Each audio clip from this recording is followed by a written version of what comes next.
Welcome back again, in Anime Galaxy. Today I brought you the best anime, in summer 2024, the strongest magician in the Demon Lord's army was a human.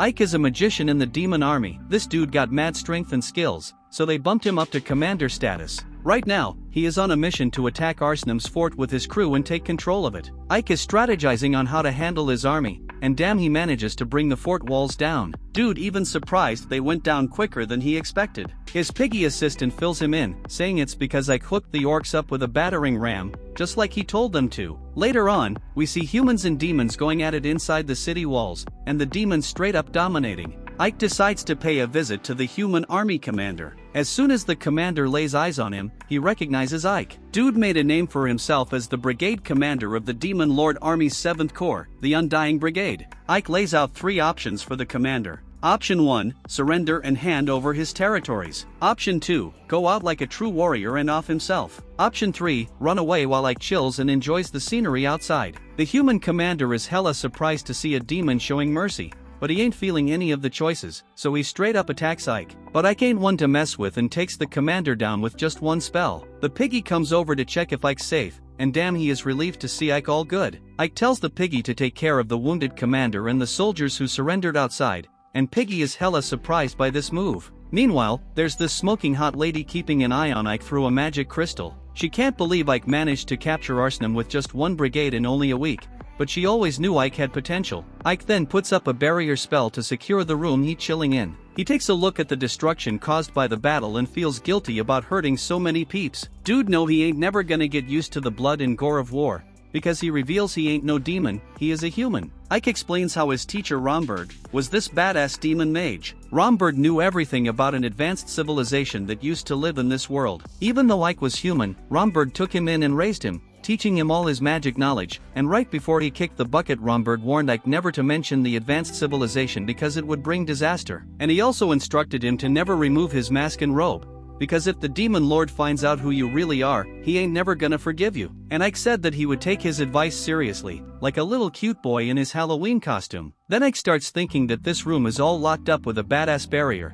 and ain't nobody getting in without his permission. But damn, he's hella surprised when he spots a maid hiding right under the table he's sitting at. She's begging him not to kill her, all scared and shaking, saying she ain't seen nothing. And wouldn't you know it, this clumsy maid bangs her head on the table and passes out. I can't believe his secret identity, the one he's been keeping quiet for 20 freaking years, got revealed in such a cliché way. Then the scene cuts to him walking around Arsenam. His piggy's rolling with him and says that they took over the city, but Ike letting too many humans survive. He tells the piggy not to sweat it because the current demon lord ain't like the last one, and he only cares about the results. The piggy then says that the other leaders want to massacre the people and torch the whole town, but Ike tells him that if they kill them all, who the hell we will collect the taxes from? He explains that Arsenam is a damn trading city, and if there ain't nobody living there, the whole trade game gonna stop. Then out of nowhere, Ike sees a crowd of people waiting to talk to him, and the piggy tells them they don't have the authority to speak with his lord, but Ike ignores him and tells the humans to speak up. One of the humans, all hesitant, asks Ike how much they gotta cough up in taxes,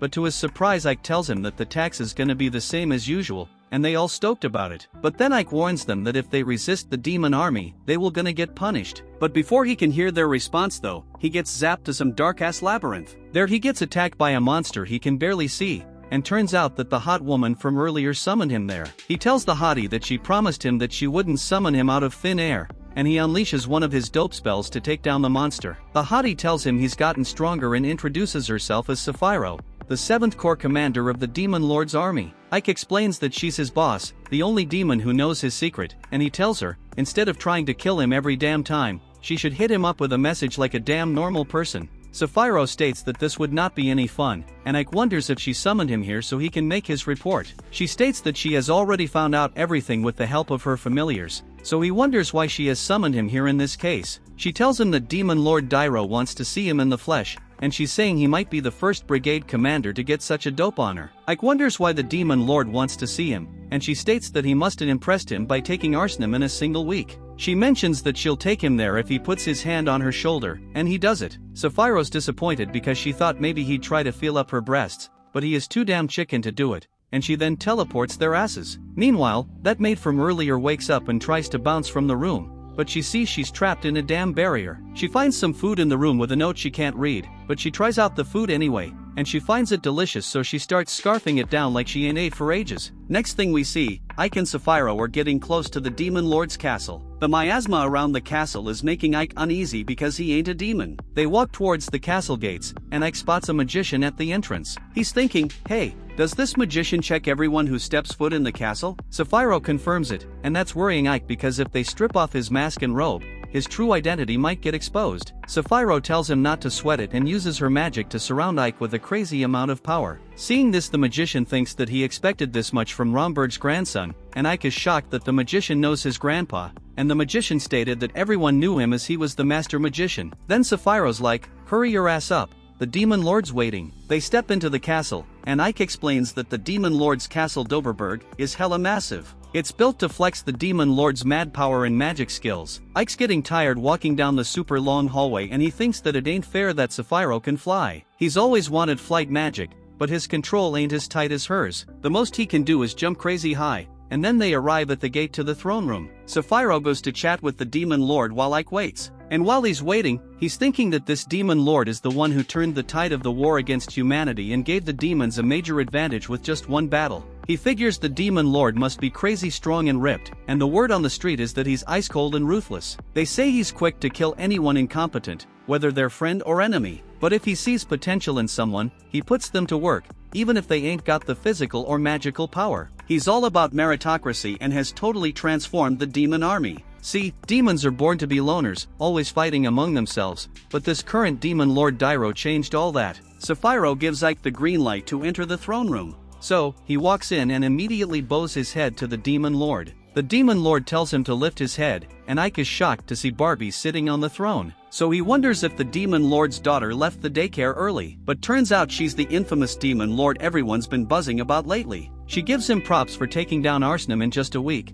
but he says he just did as he was told and that Sapphiro deserves all the credit. Dairo tells him he's as humble as a human, and Ike starts sweating a bit. Sapphiro tells the demon lord he's Romberg's grandson, the guardian of hell. The demon lord thinks that explains his humbleness and says he must be a deep thinker. That's probably why he didn't kill the leader or slaughter the residents of Arsenum, managing to bring down the city with minimal casualties. Ike then wonders if he should listen to the piggy and kill the humans as he suggested, but he knows he can't do that because he's human himself. He thinks that he can't mess this up, so he asks the demon lord for permission to speak. She gives him the green light, saying he can speak his mind. So Ike says that humans might fear terror, but they don't bow down to it. He argues that when you compare the productivity of towns where the demon leaders executed people to the ones where they didn't, it's clear which approach is better for their army. Dairo wonders if that's what Romberg thought too, and Ike confirms it. After chatting with the demon lord, Ike realizes she must also know about the ancient civilization and use that knowledge to revolutionize the demon army. Dairo tells him he's different from the other demons and takes off,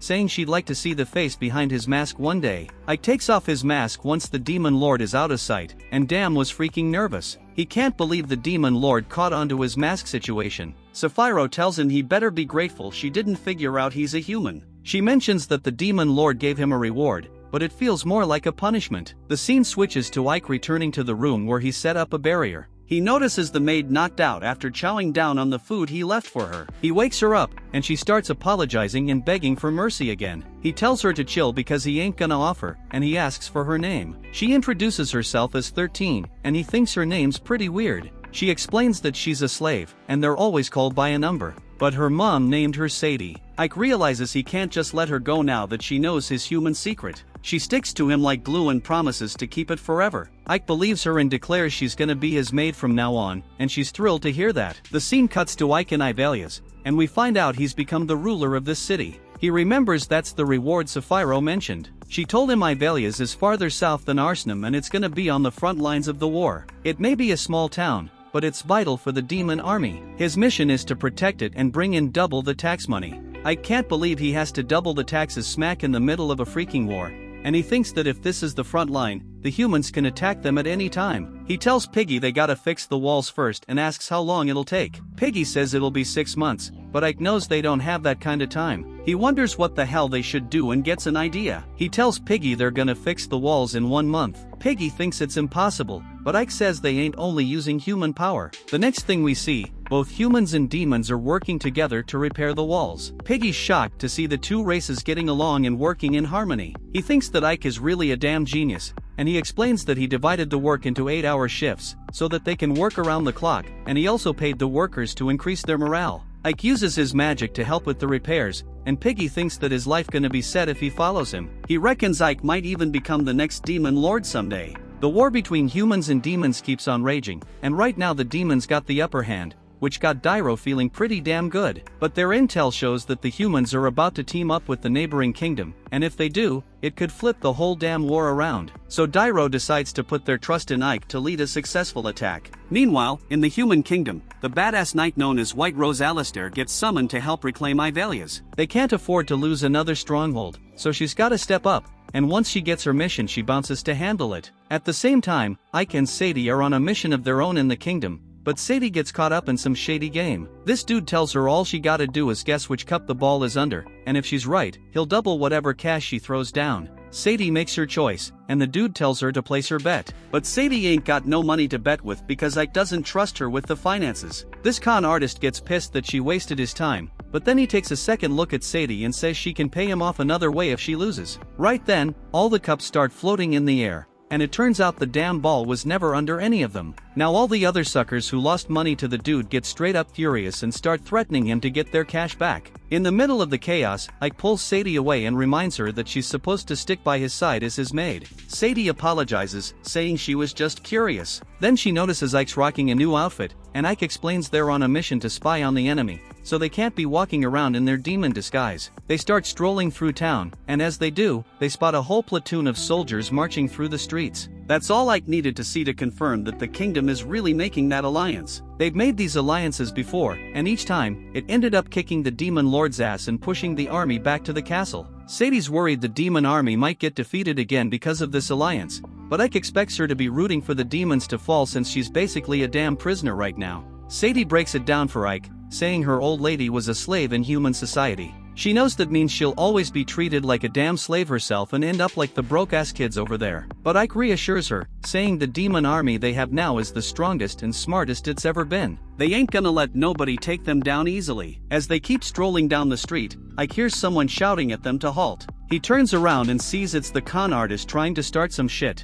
Dude's mad because Ike messed up his damn scam, so he rolls up with this big dude, thinking he can rob Ike to get even. Ike looks around and sees there ain't nobody nearby, so he decides it's time to teach this con artist a little lesson. In a flash, Ike casts a spell to freeze the big guy's legs and points a bunch of icicles at the con artist. The con artist demands that Ike unfreeze his boy so he can keep robbing him, but Ike ain't playing around. He stabs the dude in the shoulder to show he ain't afraid to hurt him if he don't cooperate. Finally, the dude realizes he's screwed and agrees to spill everything he wants to know. So Ike asks him what the deal is with all the soldiers in town, because they all seem to be in a mad hurry. At first, the dude claims he don't know jack shit, but Ike threatens to straight up end him immediately. That's when the con artist starts spilling about the alliance and how the Rosaria army wants to rack up some war points for themselves before the alliance steps in. Ike gets why they want to do that because more kills means more respect at the strategy meetings. But if they fail their mission, it's gonna screw Rosaria over big time. Ike pieces together where they planning to launch their attack, and the con man tells him that there's only one spot they could be aiming for, Ivalia's. Word is, Ivalia's got a massive hole in its walls, so it's gotta be an easy target.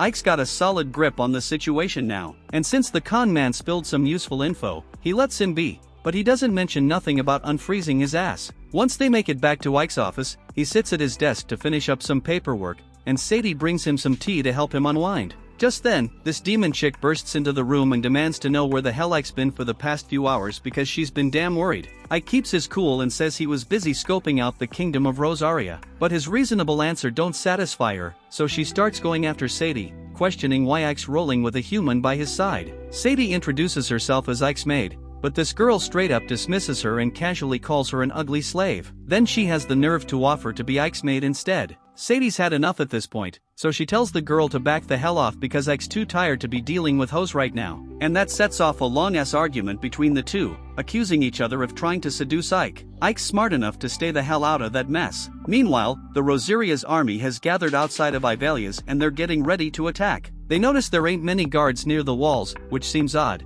but they figure it's because the humans are short on manpower to defend their turf. They let Alistair know they're all set for the attack and ready to unleash hell when she gives the order. So Alistair gives the order to fire. But as soon as she does, a bunch of skeleton soldiers pop up out of nowhere and surround Alistair's forces. The humans think they can handle some damn skeletons because they got siege gear and all. But out of the blue, one of the soldiers gets blasted by a shot and everything goes to shit for the humans. Alistair sees they ain't got no chance of winning this battle no more, so she calls for an immediate retreat. Ike and the piggy Jerome were watching the whole thing from the top of the wall, and they give props to Alistair for making the smart move to retreat. But let's be real, the only reason they had a shot was because of Ike's recon mission earlier. But while they're busy watching, an assassin sneaks up behind Ike and shoots an arrow straight into his back. Dude falls to the ground and passes the hell out. Meanwhile, the general just got word that Alistair had to retreat because of some unexpected shit. The soldier tries to explain that the demon army set up an ambush in advance, but the general ain't having it. He orders Alistair to get locked up for losing.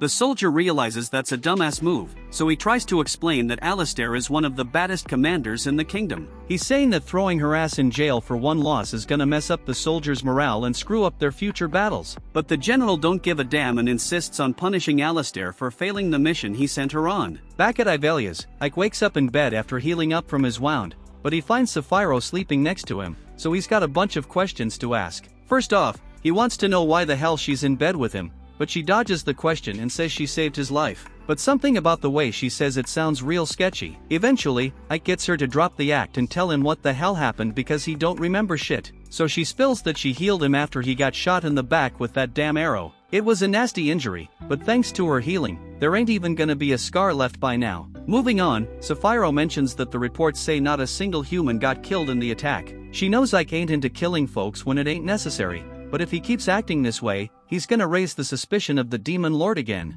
Ike gets where Sapphiro's coming from, but he's trying to find a way for humans and demons to live peacefully without all this pointless killing. So needless killing would only be the opposite of his plans. Sapphiro respects Ike's dedication to bringing peace between the races, so she drops the subject for now and tells him to stay put and get some rest because he's still just a human after all. Once she's gone, Ike takes a good look at the arrow that was used to shoot him. Based on what he's been told, he got shot from behind, which means either someone had to sneak into the castle to get to him or it was a betrayal from someone close to him. Right then, Ike hears a knock at the door, so he throws on his skeleton mask, just as Sadie and Lilith walk in to check up on him. They were both worried about Ike, but they're still arguing over who gets to seduce him. Lilith tells Sadie to back off and then snuggles up against Ike's arm. But Sadie ain't having it, she wants to get close to Ike too. So they start another fight, but luckily, Jerome steps in and saves the day. He grabs Lilith and tosses her out of the room and locks the damn door. Lilith starts banging on the door, begging to be let back in, but Jerome knows she's seriously getting on Ike's nerves, so he keeps her ass out. Ike thanks him for the help and asks for a favor because he wants to know where the hell Alistair is right now. Jerome promises to look into it, and after a few hours of digging, he tells Ike that Alistair's locked up because she failed to reclaim Ivalia's. This was supposed to be a simple undercover mission to meet up with Alistair, but damn Lilith had to follow him here. She starts warning Ike that humans can get real violent sometimes, so it ain't safe for him to come in person. But Ike thinks he'll be fine because he's got something important to ask Alistair face to face, and he doesn't even remember asking Lilith to come along. Lilith says it'll be more interesting with the two of them together, and once they're done with the mission, they can have all the fun they want. Plus, Sadie got to roll with him on the last mission, so it's only fair that she gets to join him this time. Ike don't want to argue, so he lets Lilith tag along, but he tells her she better keep up with him. They finally make it to the front gate of the prison, and it doesn't look like it's heavily guarded or nothing, so Lilith thinks she could probably break in all by herself. But Ike stops her and says he don't want to cause a ruckus. Instead, he wants them to get in and out quickly and peacefully. But damn Lilith already knocked out the guards while Ike was still talking. They step inside, and this place is way bigger than Ike expected,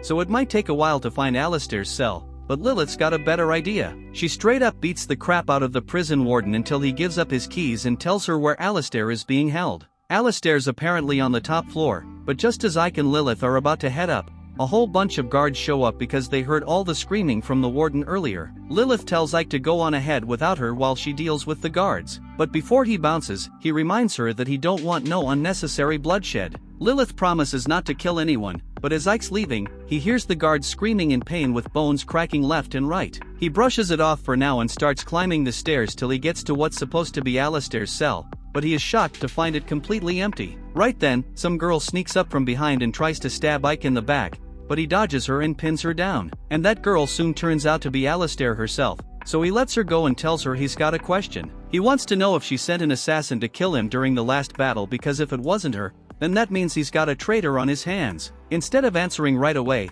Alistair gets closer to Ike and asks if he's really a demon because he don't seem like one to her. Ike tries to play dumb, but the guards start making their way up the stairs, distracting him. So Alistair takes the chance to put her knife to his throat and ask him once again if he's actually a human. She wants to know if Ike is actually human or what. The guards start closing in, but she ain't budging till she gets her answer. Since she doesn't want him moving, Ike says he won't budge, but that doesn't stop him from throwing down a spell. So before Alistair even knows what's going down, Ike starts spitting some weird Indian chant, and everybody's frozen in their tracks. Then Ike struts up to the guards and blows them away with a sick wind spell. But out of nowhere, another guard sneaks up behind Ike, swinging his mace trying to take him out. Ike pulls a slick dodge move, and when he's in the clear, he grabs that guard with some magic and sticks him to the bridge grate, sending him straight to his demise. But right before he hits the ground, Ike busts out another spell to break his fall. Alistair can't wrap her head around why Ike would go through all that trouble to save a human. But damn, the bridge is way more messed up than Ike thought, and Alistair's still stuck there, unable to move. So eventually, that grate beneath her gives way,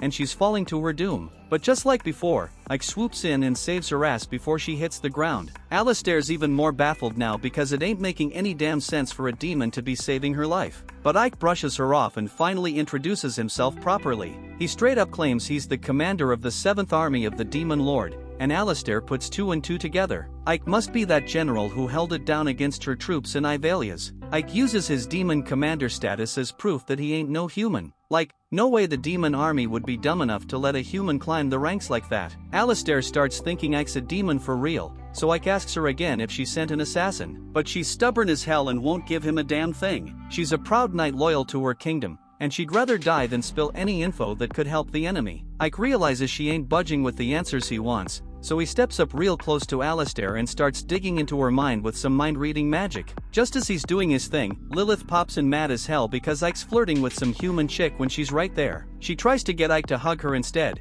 but he already got all the deets he needed from Alistair's head, so he says he will be leaving now. As Ike and Lilith bounce, Alistair shouts out and asks why Ike went through all that trouble breaking into the prison if he was just gonna peace out peacefully. Ike straight up tells her he ain't got no reason to stick around no more because he knows Alistair had nothing to do with the assassination. And while he was digging into her mind, he caught a glimpse of a couple of her thoughts. So Ike tells Alistair she shouldn't beat herself up over losing the battle for Ivalia's. It's all good for a commander like her to learn from her mistakes and keep moving forward. After that, he tells Lilith to get ready to bounce, but she suggests they find a private spot and have a little fun first. But Ike shuts her down quick and opens a portal to teleport them back to the castle. And once they vanish, Alistair's left with a whole lot of questions about what the hell just went down. Back at the house, Ike gets greeted by Sadie as he rolls in. He tells her he's got a present for her. Sadie's curious and goes over to him, and Ike pours a bag of rice into her hand. Sadie's never seen rice before, so she ain't got a clue what it is. Ike tells her he found it in the capital city of Lazes and that it'll boost the productivity of Ivalia's. See, he got ordered to find a way to double the tax revenue for the town.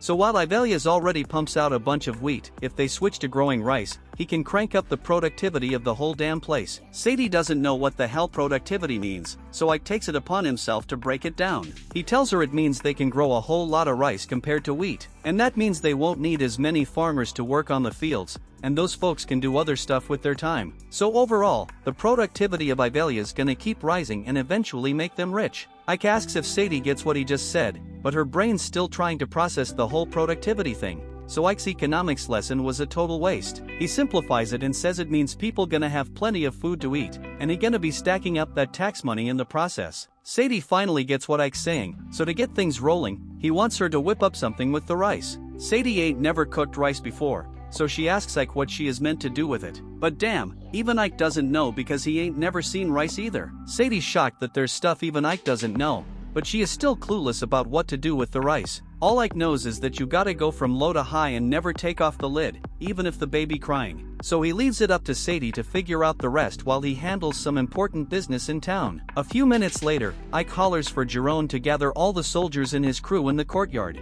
Once that's done, he starts thinking about what he's figured out so far. The arrow used in the assassination attempt came from Alistair's army, but he read her mind, and she ain't know nothing about no assassination attempt. That means somebody tried to assassinate him and make it look like Alistair was behind it. While he ain't liking the idea of suspecting his soldiers, he gotta face the fact that there's probably a spy among them. He busts out his mind-reading magic and scans the brains of everyone gathered. After going through everyone's mind, he finds a goblin who's freaking out and praying he don't get caught. As soon as Ike's suspicions confirmed, he teleports right in front of the goblin and straight up accuses him of being a spy. Later on, Ike heads over to Sapphiro's castle to get some advice, but he teleports in while Sapphiro's taking a bath. She don't seem to mind being naked in front of Ike all that much, but Ike ain't cool with it, so he says he'll wait outside. Before he dips though, Sapphiro asks him if he got a traitor in his army. That catches Ike's attention because he ain't told nobody about the spy goblin yet, so he asks how she found out. Sapphiro says she just made a guess, so Ike spills that the traitor behind it all is Jace, the one-eyed goblin. Sapphiro ain't surprised to hear that because she has been suspicious of Jace for a while, so Ike asks her what he should do now. She gets out of her bath and says they gonna make Jace pay for betraying them.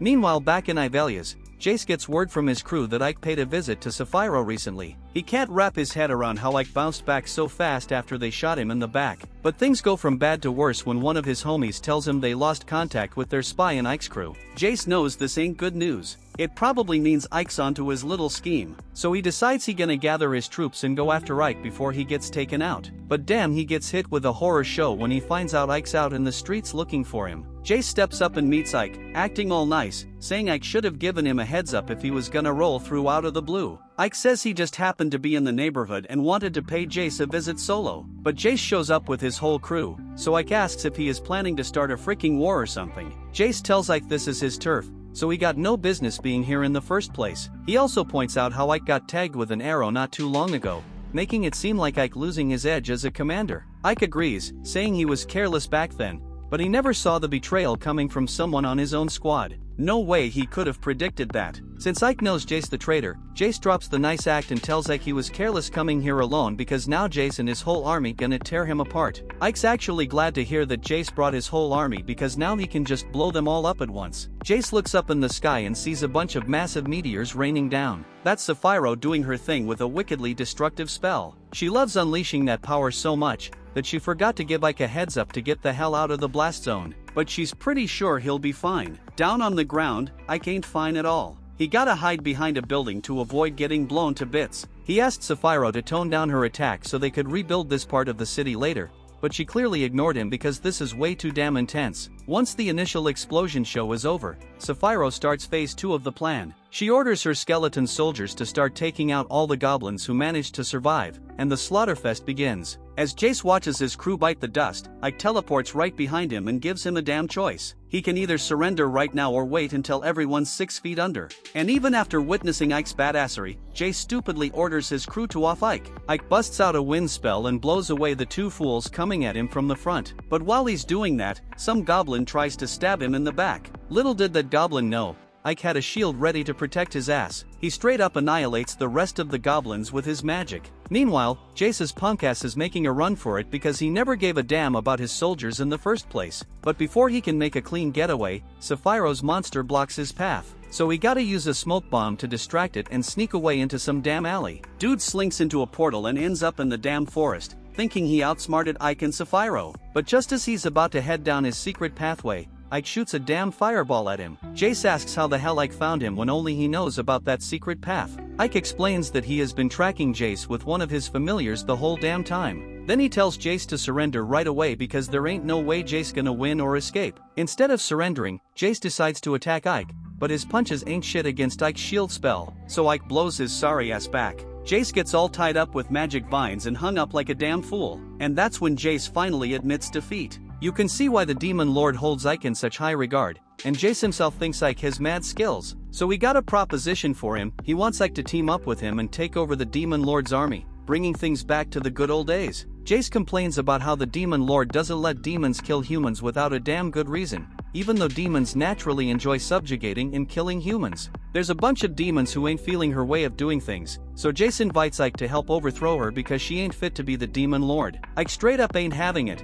so Jace breaks free one of his hands and hurls a knife at Ike, but Ike effortlessly dodges that shit, and he feels insulted that Jace really thought that weak move would work on him. Ike starts grilling Jace about who else plotting to overthrow the Demon Lord, but he refuses to reveal any damn information. Sapphiro shows up real quick, ready to torture Jace as much as needed to squeeze out the info. But Ike pleads with her to let him handle it peacefully because he ain't trying to cause excessive harm. Sapphiro whining about how Ike's methods are taking too damn long, so she is about to get real brutal. Right then, Jace starts turning purple and screaming in pain, even though Sapphiro ain't even done jack shit yet. That can only mean the other demons in his crew poisoned him to keep him quiet. Ike tries using an antidote spell, but that poison is too damn potent, so Jace gonna kick the bucket sooner or later. Before he bites the dust, Sapphiro asks Jace if he still wanna protect the snakes who poisoned him without a second thought. Jace agrees to spill about the rebellion leaders so Sapphiro can get her revenge. Once they got all that damn info, Sapphiro and Ike roll up to Dairo to let her know there's a rebellion going on, led by some punk-ass 3rd Division commander named Bastio.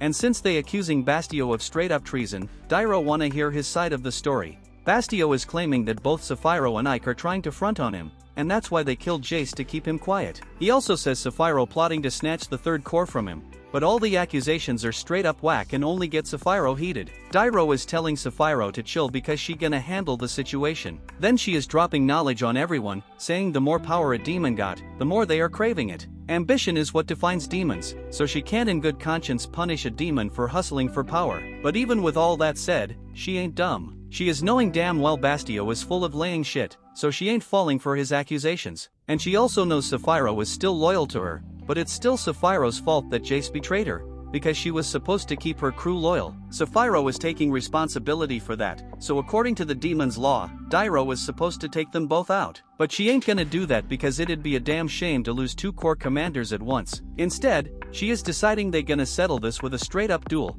and whoever comes out on top gets to keep breathing. Later on, Sapphiro is getting ready for the duel, and the demon lord just sends her the deets. So she is telling Ike they gonna be throwing down with puppets, because the rules say she can't fight in person, and Bastio can't either. Both of them gonna take charge of 50 puppets, and the side that wipes out all the enemy's puppets first wins. That seems like a whole lot of unnecessary complexity for a damn duel, because Dairo could just have them fight to death. But Sapphiro thinks the demon lord wanna test their skills as commanders. Still, it doesn't make it any less weird. Oh, there's one more thing Sapphiro forgot to mention. Dairo made a rule that commanders can appoint someone to fight for them, so she is picking Ike to throw down in the duel, putting her life on the line. Ike is asking if she is sure she doesn't want to handle this duel herself, but she is saying she is much more likely to come out on top this way, because the duel is all about skill between commanders, and she believes Ike is way better at it than her. Even though she was still way stronger than him, for now she putting her life in his hands. Ike doesn't like being forced to fight for Sapphiro's survival,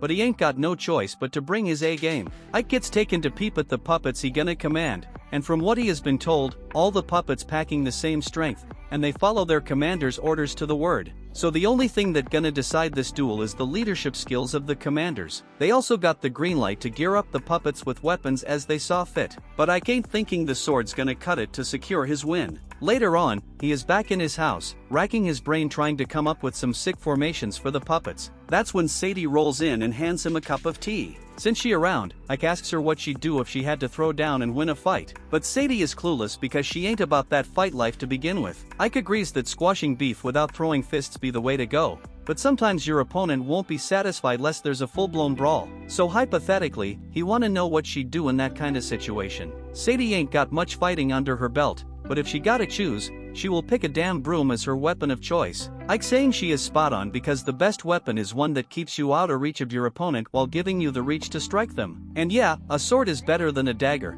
but a bow is even more lethal because you can hit them from a distance. But of course, Bastio knows all that too, so he probably gonna try the same tactics. Sadie mentions how her old master used to rave about crossbows being badass in battles, and Ike thinks that might be a dope idea because the crossbows can pierce metal armor and are easier to handle than bows. But it ain't gonna cut it for him because he needs something even more hardcore than crossbows. Dude wanna go full on Mad Max on them, but he ain't got the gear for that, so he's settling for the next best thing, guns. Sadie never heard of guns before, so she asks if they are powerful, and Ike assures her guns are crazy strong. These boomsticks let you unleash hell from hundreds of meters away without your opponent being able to do shit in return. Sadie thinks that sounds hella dope, but she asking if Ike has the skills to whip up something like that. He may not be able to pull it off solo, but he already has a plan in mind. He's saying Sapphiro is a badass alchemist, so he is sure she gonna whip up the guns in no time. But when he goes to ask her, Sapphiro straight up shuts him down. She is good at making stuff, but she can't create something she ain't never seen before.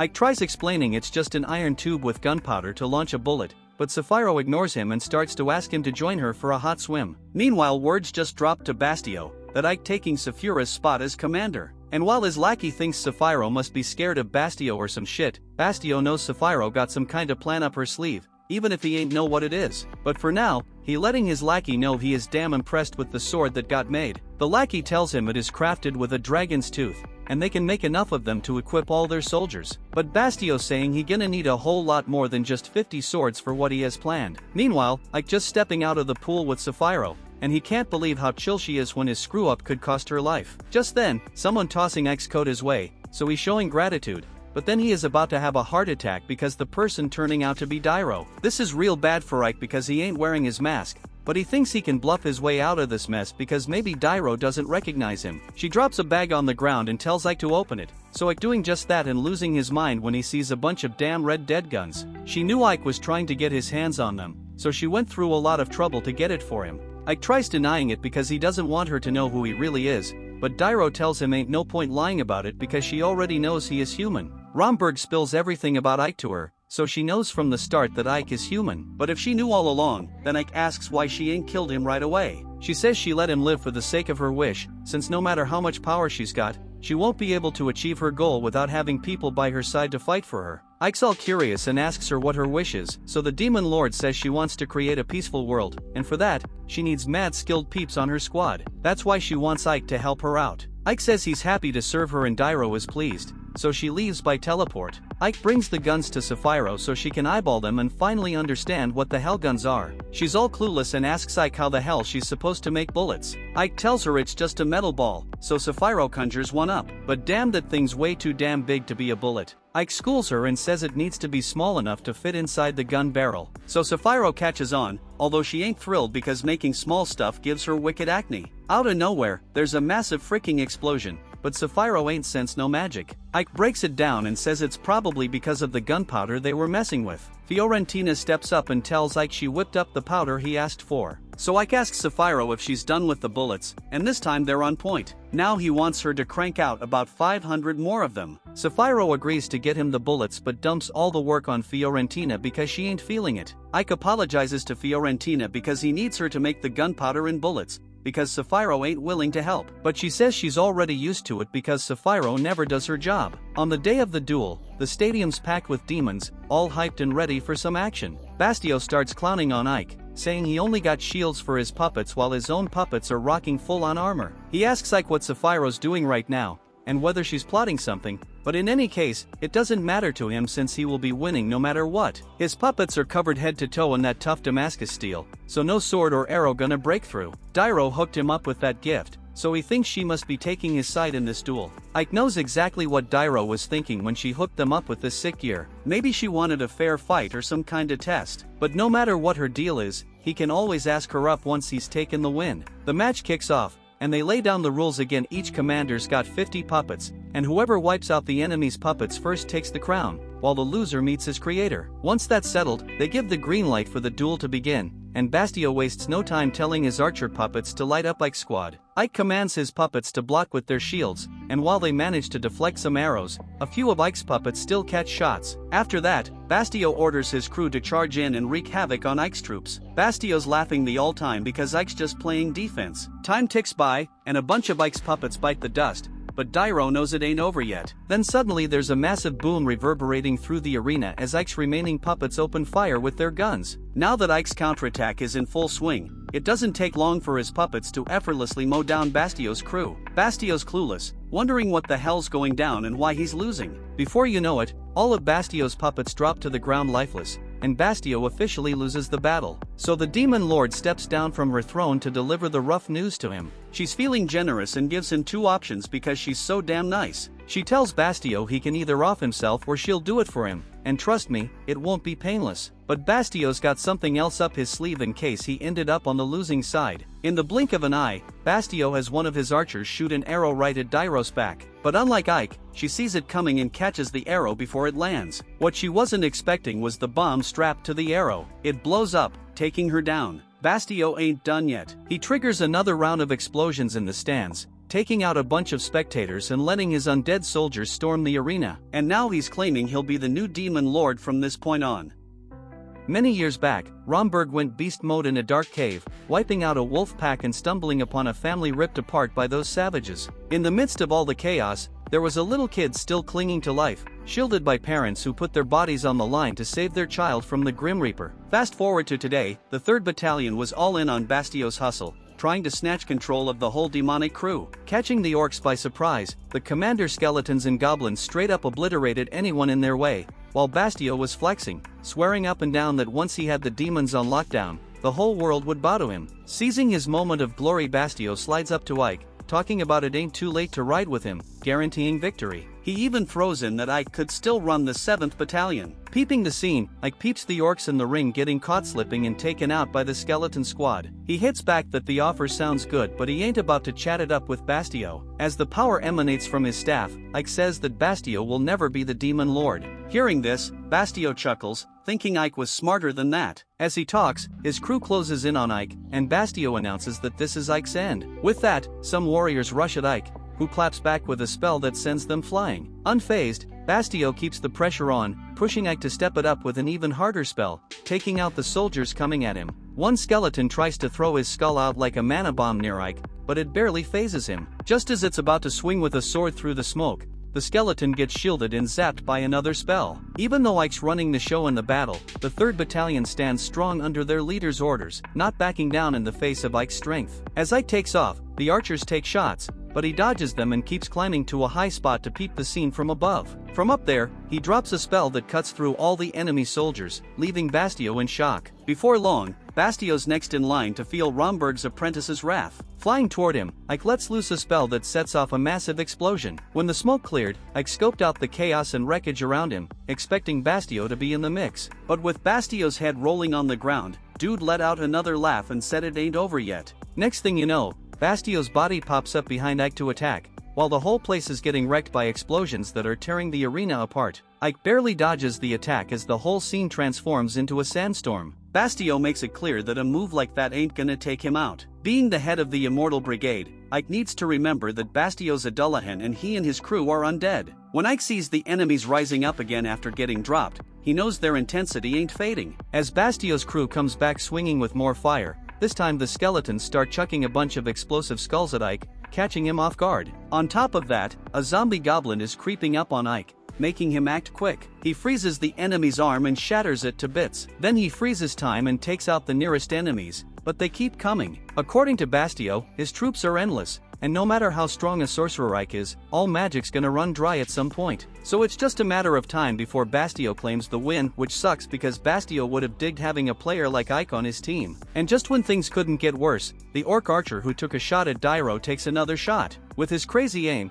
he hits Ike with an explosive arrow, causing a massive explosion. By some miracle or quick reflexes, Ike manages to shield himself in time and throws up a magical barrier, but the hit shows that his life was on the line. Out of breath, Ike starts to show signs of being worn down. Bastio points out that the enemy's still kicking, proving why he's leading the Immortal Brigade. Still, Bastio keeps hammering home that resistance is futile. On the flip side, Ike's starting to think this might be true, so he's gotta figure out a way to flip the script before things go south. Checking out his surroundings, Ike clocked that the undead were basically walking corpses, and his dark magic wasn't cutting it against them. But the fact they weren't alive sparked an idea in Ike's mind. Meanwhile, Bastio thought the enemy's chill vibe meant they were surrendering, but he seized the moment to order another attack from his troops, which they launched pronto. Ike hit back with a dazzling spell that wiped out the attackers, the light spreading across the battlefield and doing the same to the remaining foes. Bastio, caught off guard by this move, was left speechless. His archer lackey was gearing up for another shot, but got his arm chopped off, stopping his momentum.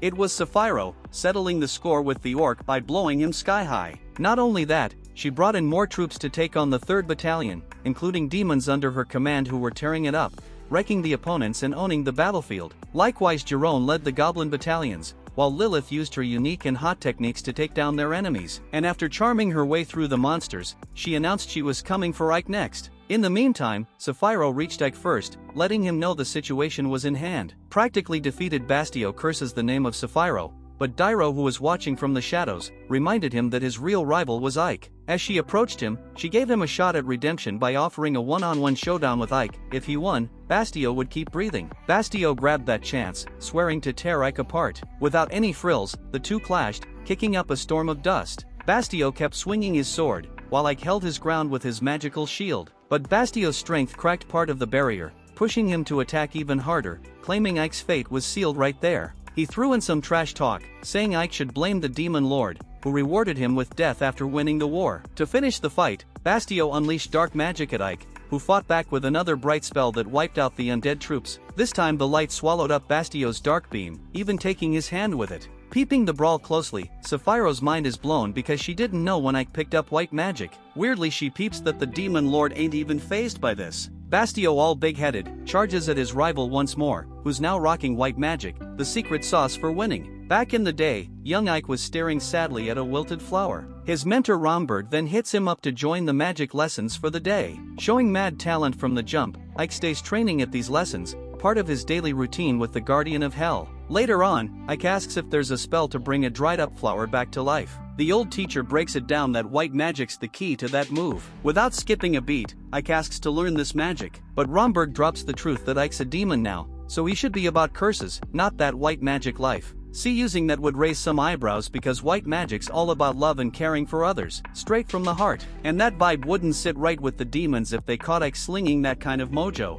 But if Ike's dead set on learning, knowing he gotta keep it on the down low, Romberg spills that white magic's scarier than any blade for demon folk. Faced with that, Ike ain't backing down. Now a full-on mage Ike throws shade at Bastio, saying aiming to be a demon lord is too much for a small fry like him. Bastio ain't caring about throwing his troops under the bus, even if they're undead, ready to backstab his crew and his lady for his own power trip. Ike knows that's the demon way, but that's exactly why he won't let Bastio slide for his crimes, because a boss can't be treating their people foul. Bastio flips out at this talk, acting like he needs forgiveness from someone he sees as a nobody. Fueled by hate, he strikes again, and Ike apologizes to his grandpa for having to bust out the white magic. With his left claw shining bright, Ike goes straight through Bastio's gut, the light spreading and swallowing up Bastio until he vanishes. As soon as the fight is over, Sapphiro questions if Ike picked up that move from Romberg, and he says yes. Impatiently, Ike points out that she knew all along, yet still left him to hold it down on the front lines. Sapphiro laughs it off, saying that despite that, Ike still came out on top, but now Dairo's in a bind because there ain't no one to lead the 3rd Battalion.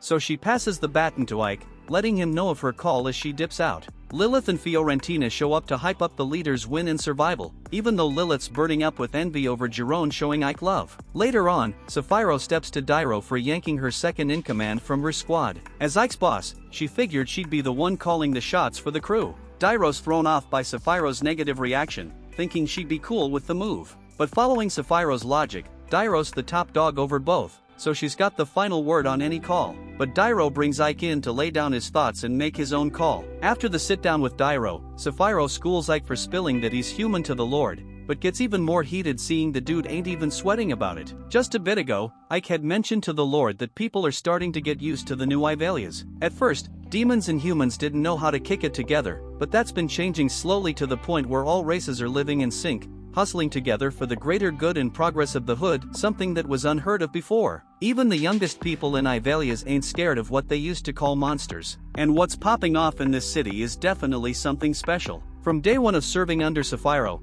Ike laid it out that his main mission is crafting a world where humans and demons can live together peacefully. With that said, he ditches the mask, apologizes for his move, but vows he's still got a lot to learn from Sapphiro. In turn, he pledges to make Ivalias the first spot where both races can live in peace. After Ike and Sapphiro dip, Dairo reflects by her window on all she's just heard. The scene shifts to Ike standing at a high point, looking over Ivalias. Sadie walks up and asks what he's doing there. Ike explains that he's been doing some research and found out they can use the Norfolk system with the soil and climate as they are. Sadie, a bit puzzled, asks what that means. Ike explains it's a method to grow lots of crops without letting the fields rest. She still doesn't get it, so he tells her she can eat all the turnips she wants. Sadie likes the sound of that, and Ike tells her that soon they're going to be busy creating a town where humans and demons can live together happily. Next, we see the human army clashing with demons who are trying to take over another one of their towns, and the humans win big. Then the scene cuts to Ike using magic to make it rain on the fields. He explains that right now, they grow wheat, let the fields rest, and then grow grass to feed livestock, which means the fields stay empty for a long time. Instead, they're going to rotate crops, barley, clover, wheat, and turnips, so they can keep the fields productive without needing rest periods. Sadie asks if they can eat clovers too, but Ike says clovers are for the livestock. He promises that if this works, neither demons nor humans will ever go hungry, and everyone's pumped about it. Later, Ike is in his study, and Sadie brings him some tea. She congratulates him on his new vice commander title, and Ike brushes it off, saying it's no big deal, just a spot that needed filling. Jerome bursts in looking frazzled, and Ike asks what's happened. Jerome says that they have big trouble, and Sadie tells Jerome to use Ike's new title now. Jerome suddenly remembers Ike's promotion and apologizes for not addressing him properly, and he offers to take any punishment Ike wants to dish out, but Ike just wants to hear the news. Jerome struggles to remember what he came for, and Ike guesses it might be about the Alliance of Kings. Jerome finally recalls and explains that the Alliance's army started moving last night, and the Second Corps, which was aiming to take over Alesta, got defeated. He says the Second Corps was made up of fierce warriors who are all skilled, and he never thought they'd lose so badly. Ike realizes that the whole situation is because of the Alliance of Kings getting involved, and the clueless maid doesn't even know what that is. Ike explains that it's one of the oldest treaties humanity has ever had. When the Demon Lord's army gets too strong for just one nation to handle on its own, all the nations on the continent join forces to take them down together. Jerome asks if there's ever been an alliance army in the past, and Ike confirms it's happened 3 times before. Each time, the demon army was defeated. Hearing this, Jerome gets worried about their own safety, and Ike tells him that Ivalius is likely going to be the next target of this alliance's attention. He explains that the alliance took over Arsenum, which is a crucial base. If the humans want to take it back, they'll need to hit the front lines in Ivalius first. Ike believes that while demons might be stronger than humans in a one-on-one fight, the real challenge comes from fighting against their overwhelming numbers and their ability to work together. If the Alliance manages to capture Ivalius, their army will head straight to Arsenum. Since they'll outnumber the defenders, they'll hit them with a concentrated attack, which would lead to Arsenum being lost. Ike explains that if this happens, their army will be forced to retreat back to Doberberg. Jerome thinks this is a pretty bad situation. Ike agrees and adds that if this comes to pass, his dream of creating a town where humans and demons can live together peacefully will also come to an end. He tells them there's only one way to counter the numerical advantage of the humans, and that's with guns. The scene then shifts to Fiorentina talking to Ike and Sapphiro, telling them that they can't mass-produce guns using alchemy. Sapphiro is curious about why that's the case, and Fiorentina demonstrates a gun made by alchemy. The gun turns out to be weak and breaks after just one use. Sapphiro questions if they even need these guns, suggesting they could just flatten the humans with magic instead. But Ike points out that using magic on such a large scale would cause massive destruction, making it hard to rebuild afterward. He explains that they need weapons that are easy for anyone to use if they're going to fight the Alliance. Fiorentina says that while mass-producing guns will be tough, it might be doable if they make the parts separately and then assemble them. Sapphiro asks how they're going to produce such small parts, and Fiorentina mentions that the dwarves might be able to help with that. Sapphiro agrees but notes that the dwarves have been defeated by the humans and are now just a wandering tribe.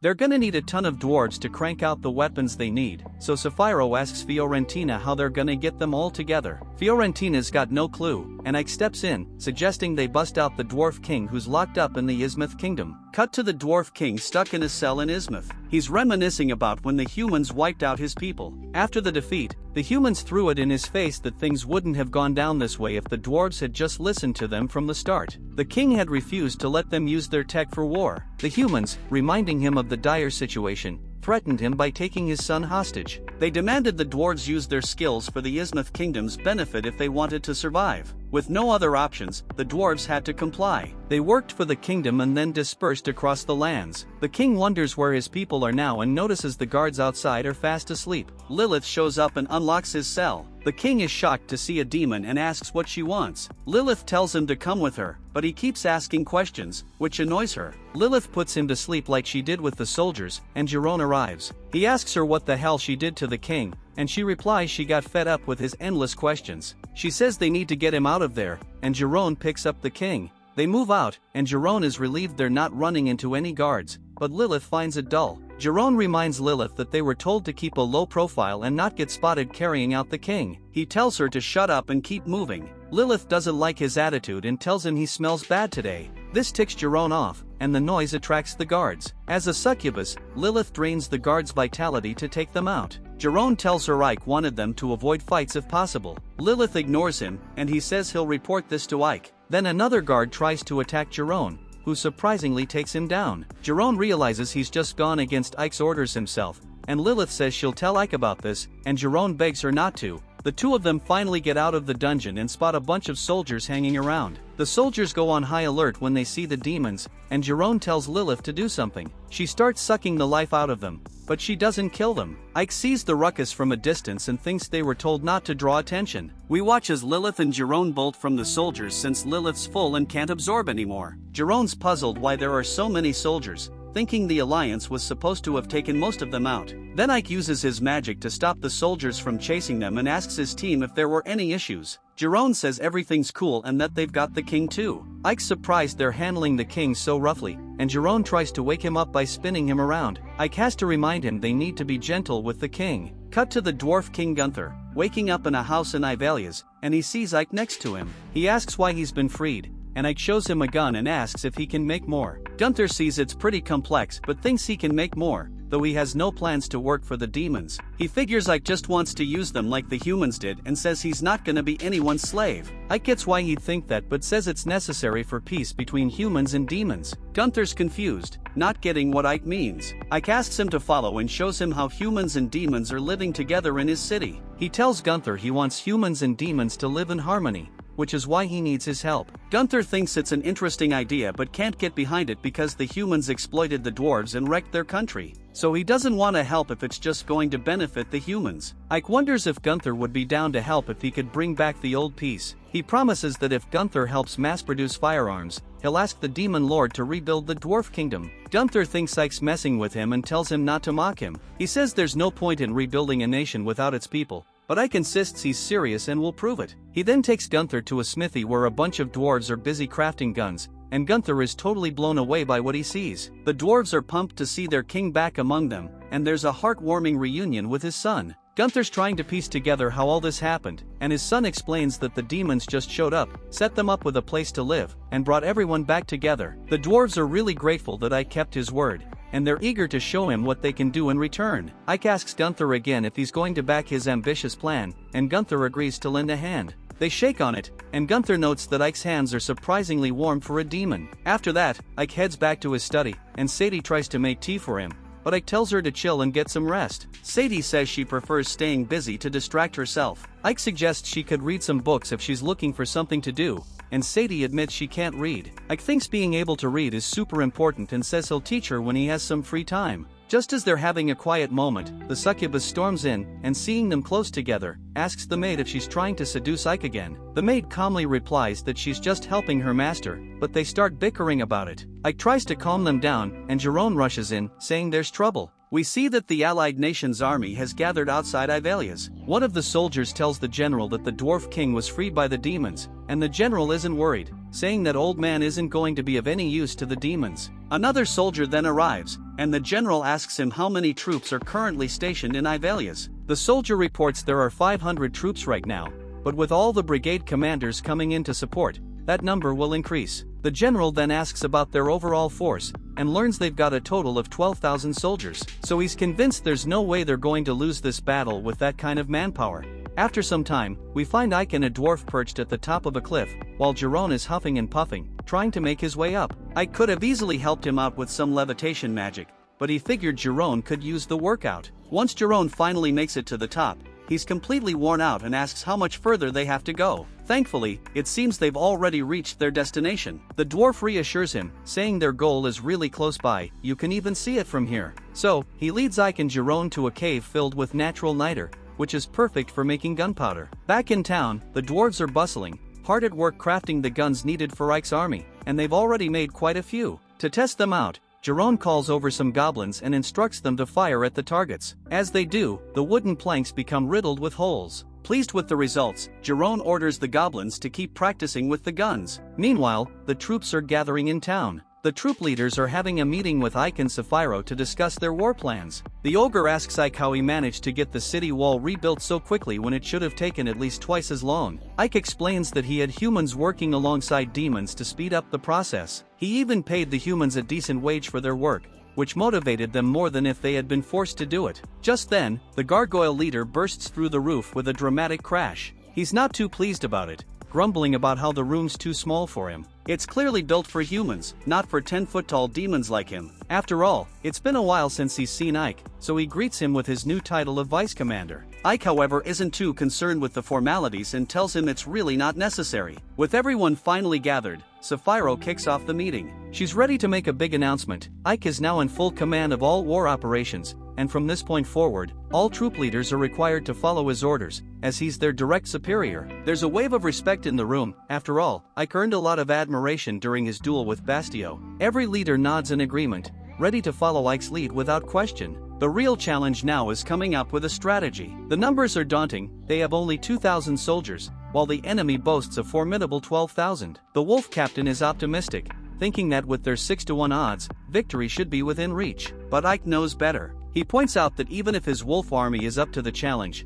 there are still plenty of demons in their ranks who might struggle against such odds. Then the ogre proposes a daring plan, a night raid to catch the enemy off guard. But Ike quickly shoots this idea down. He's well aware that the enemy has mages among their forces, and a single detection spell could easily ruin any chance of a successful surprise attack. Instead, Ike decides to confront them on his own terms. He plans to let the human army make the first move. Their large numbers suggest they're brimming with confidence, and Ike wants to strip them of that arrogance. His goal is to make them falter and crumble, aiming to end the battle swiftly with minimal casualties on both sides. After the meeting wraps up, Sadie is busy cleaning up the mess caused by the hole in the roof, with Jerome lending a hand. Meanwhile, Ike is engrossed in studying a map, contemplating the upcoming battle. Sadie, noting the hustle and bustle around her, comments on how lively the city has become. Ike is surprised by her calm demeanor, especially with the impending war just hours away. Sadie reassures him that she's not frightened because she has faith that everyone in the city is determined to do their utmost to defend Ivalius.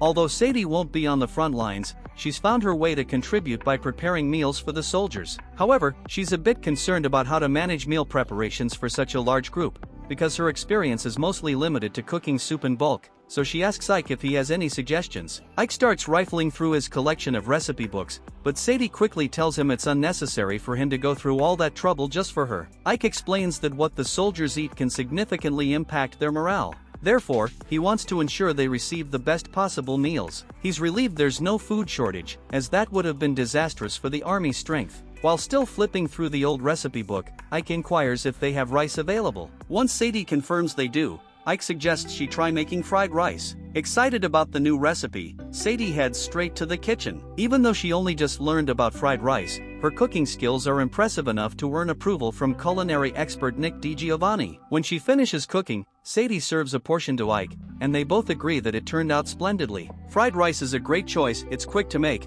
can be prepared in large quantities, and tastes delicious, so this creation is sure to lift the soldiers' spirits and boost their morale once they get a taste of it. As the group prepares to enjoy their freshly made fried rice, the moment is interrupted by Jerome, who's clearly envious of the delicious food and demands to join in. Ike, with a hint of amusement, offers Jerome a plate of rice, which he eagerly accepts. Just as they're about to start eating, Lilith bursts in, also envious of the meal and wanting to join. Both Lilith and Jerome are blown away by the flavor of the rice, especially Lilith, who is so taken with it that she asks Sadie for a second helping. Sadie, in her enthusiasm, piles the rice a bit too high, leading Lilith to jokingly accuse her of trying to make her fat. This sparks a stare down between the two, and Ike wishes they could enjoy the meal without turning it into a squabble for once. With the meal momentarily forgotten, Ike shifts his focus back to the preparations for the Alliance's invasion. He reflects on the progress made. The city walls have been fully repaired, a formidable army has been assembled, and all troops are equipped with guns to ensure their success, so now the next step is to execute his strategy. Meanwhile, an ogre stationed as a lookout spots the Alliance's army approaching and promptly sounds the alarm, so Jerome rushes over to inform Ike that the time has come for the army to engage. Ike then steps out with his troops, ready to confront the Alliance. He addresses the assembled soldiers, emphasizing that if the Alliance breaches their defenses, they will proceed to attack Arsenum, which would be catastrophic for the demon forces, so he stresses the importance of protecting Ivalius at all costs. The troops rally around Ike's words, cheering in unison. But meanwhile, the human army's commander expresses his disappointment, noting that the demons are far fewer in number than he had anticipated. All the effort he put into assembling the best soldiers from across the country seems almost excessive now, so he wonders if his massive force might actually be overkill, and he dismisses the situation as less of a war and more of an extermination. He then shifts his focus to his next goal, and orders his troops to advance with relentless determination, commanding them to ensure that every single demon is eradicated. But as the human army advances and begins using their heavy artillery, Ike casts a barrier to shield the castle from the barrage of projectiles. Despite Ike's efforts, the human commander remains relentless and orders another round of heavy fire. The enemy troops keep up the assault, trying to overwhelm Ike's barrier. But Ike remains steadfast, showing no signs of exhaustion, and his soldiers rally around him, their cheers echoing across the battlefield. Although Ike expected this kind of sustained attack, he's now focused on anticipating the enemy's next move. The human commander sees Ike's barrier holding up against their attacks, and not one to be easily deterred, orders his troops to launch another barrage. Lilith and Jerome watch with a mix of disbelief and amusement at the futile attempts to break through Ike's defenses, so they can't help but mock the human army's repetitive assault on the barrier. However, this time the humans have a trick up their sleeve. They deploy their magicians to disrupt Ike's barrier, causing it to become unstable and allowing the rocks to land on their target. With the barrier finally giving way, the human commander seizes the moment and commands his first squad to charge. Just as the soldiers begin their advance toward the walls, they are stopped dead in their tracks by the sudden appearance of a titan from behind the walls. The titan starts launching enormous rocks at the advancing soldiers, crushing several under the massive boulders, and when Erwin from Attack on Titan isn't here to motivate them, they start thinking of running away. But then Ike's soldiers start firing arrows to back up the Titan's assault, so the human soldiers use their shields for defense and realize they can fight back. So before the Titan can throw another boulder at them, they take aim and shoot the Titan multiple times in his chest, eventually bringing it down. With the Titan out of the picture, the human forces turn their attention back to the walls, so Jerome and the others scramble for cover as the arrows continue to rain down. Ike then puts up another barrier to shield his soldiers from the incoming arrows, but the human soldiers, undeterred, manage to get close enough to start hooking ladders onto the walls and climbing. But of course, Ike's soldiers will not let them climb up so easily, so they start firing arrows and throwing rocks to push back the invaders. Despite their efforts, the human army's numerical advantage means that if they keep climbing, it's only a matter of time before some of them make it to the top. But it's definitely not going to be any of these poor suicide soldiers. As the battle rages on, the human vice commander remarks on how much tougher the demons are proving to be than he anticipated. He's confident that with enough sustained assault, they'll eventually break through. But as he surveys the scene of his men dying, his thoughts seem to drift away from the battlefield, and the only thing occupying his mind is what he'll be having for dinner later. He's eager to wrap things up quickly so he can relax and enjoy his damn meal. So without a second thought, he orders another catapult attack on the wall, even though it means sending many of his own men to hell. The vice commander protests, concerned about the safety of their damn troops, but the human commander dismisses his worries because he doesn't give a damn about them, and orders the freaking catapults to fire. Ike spots the incoming projectiles and attempts to shield the castle with another barrier. Unfortunately, the barrier gets disrupted again, and Ike shouts for everyone to brace themselves. The barrage slams into the walls with devastating force, causing severe damage to the structure and resulting in heavy casualties on both sides of the humans and that of the demons. Amidst the chaos, the lucky piggy manages to stay safe, while Lilith is very disgusted by the commander's disregard for his own men's lives just to breach the defenses. Ike too feels a mix of sorrow and anger at the sight of such reckless disregard for life. But the commander, with a smug smile, seems to relish the destruction he's causing,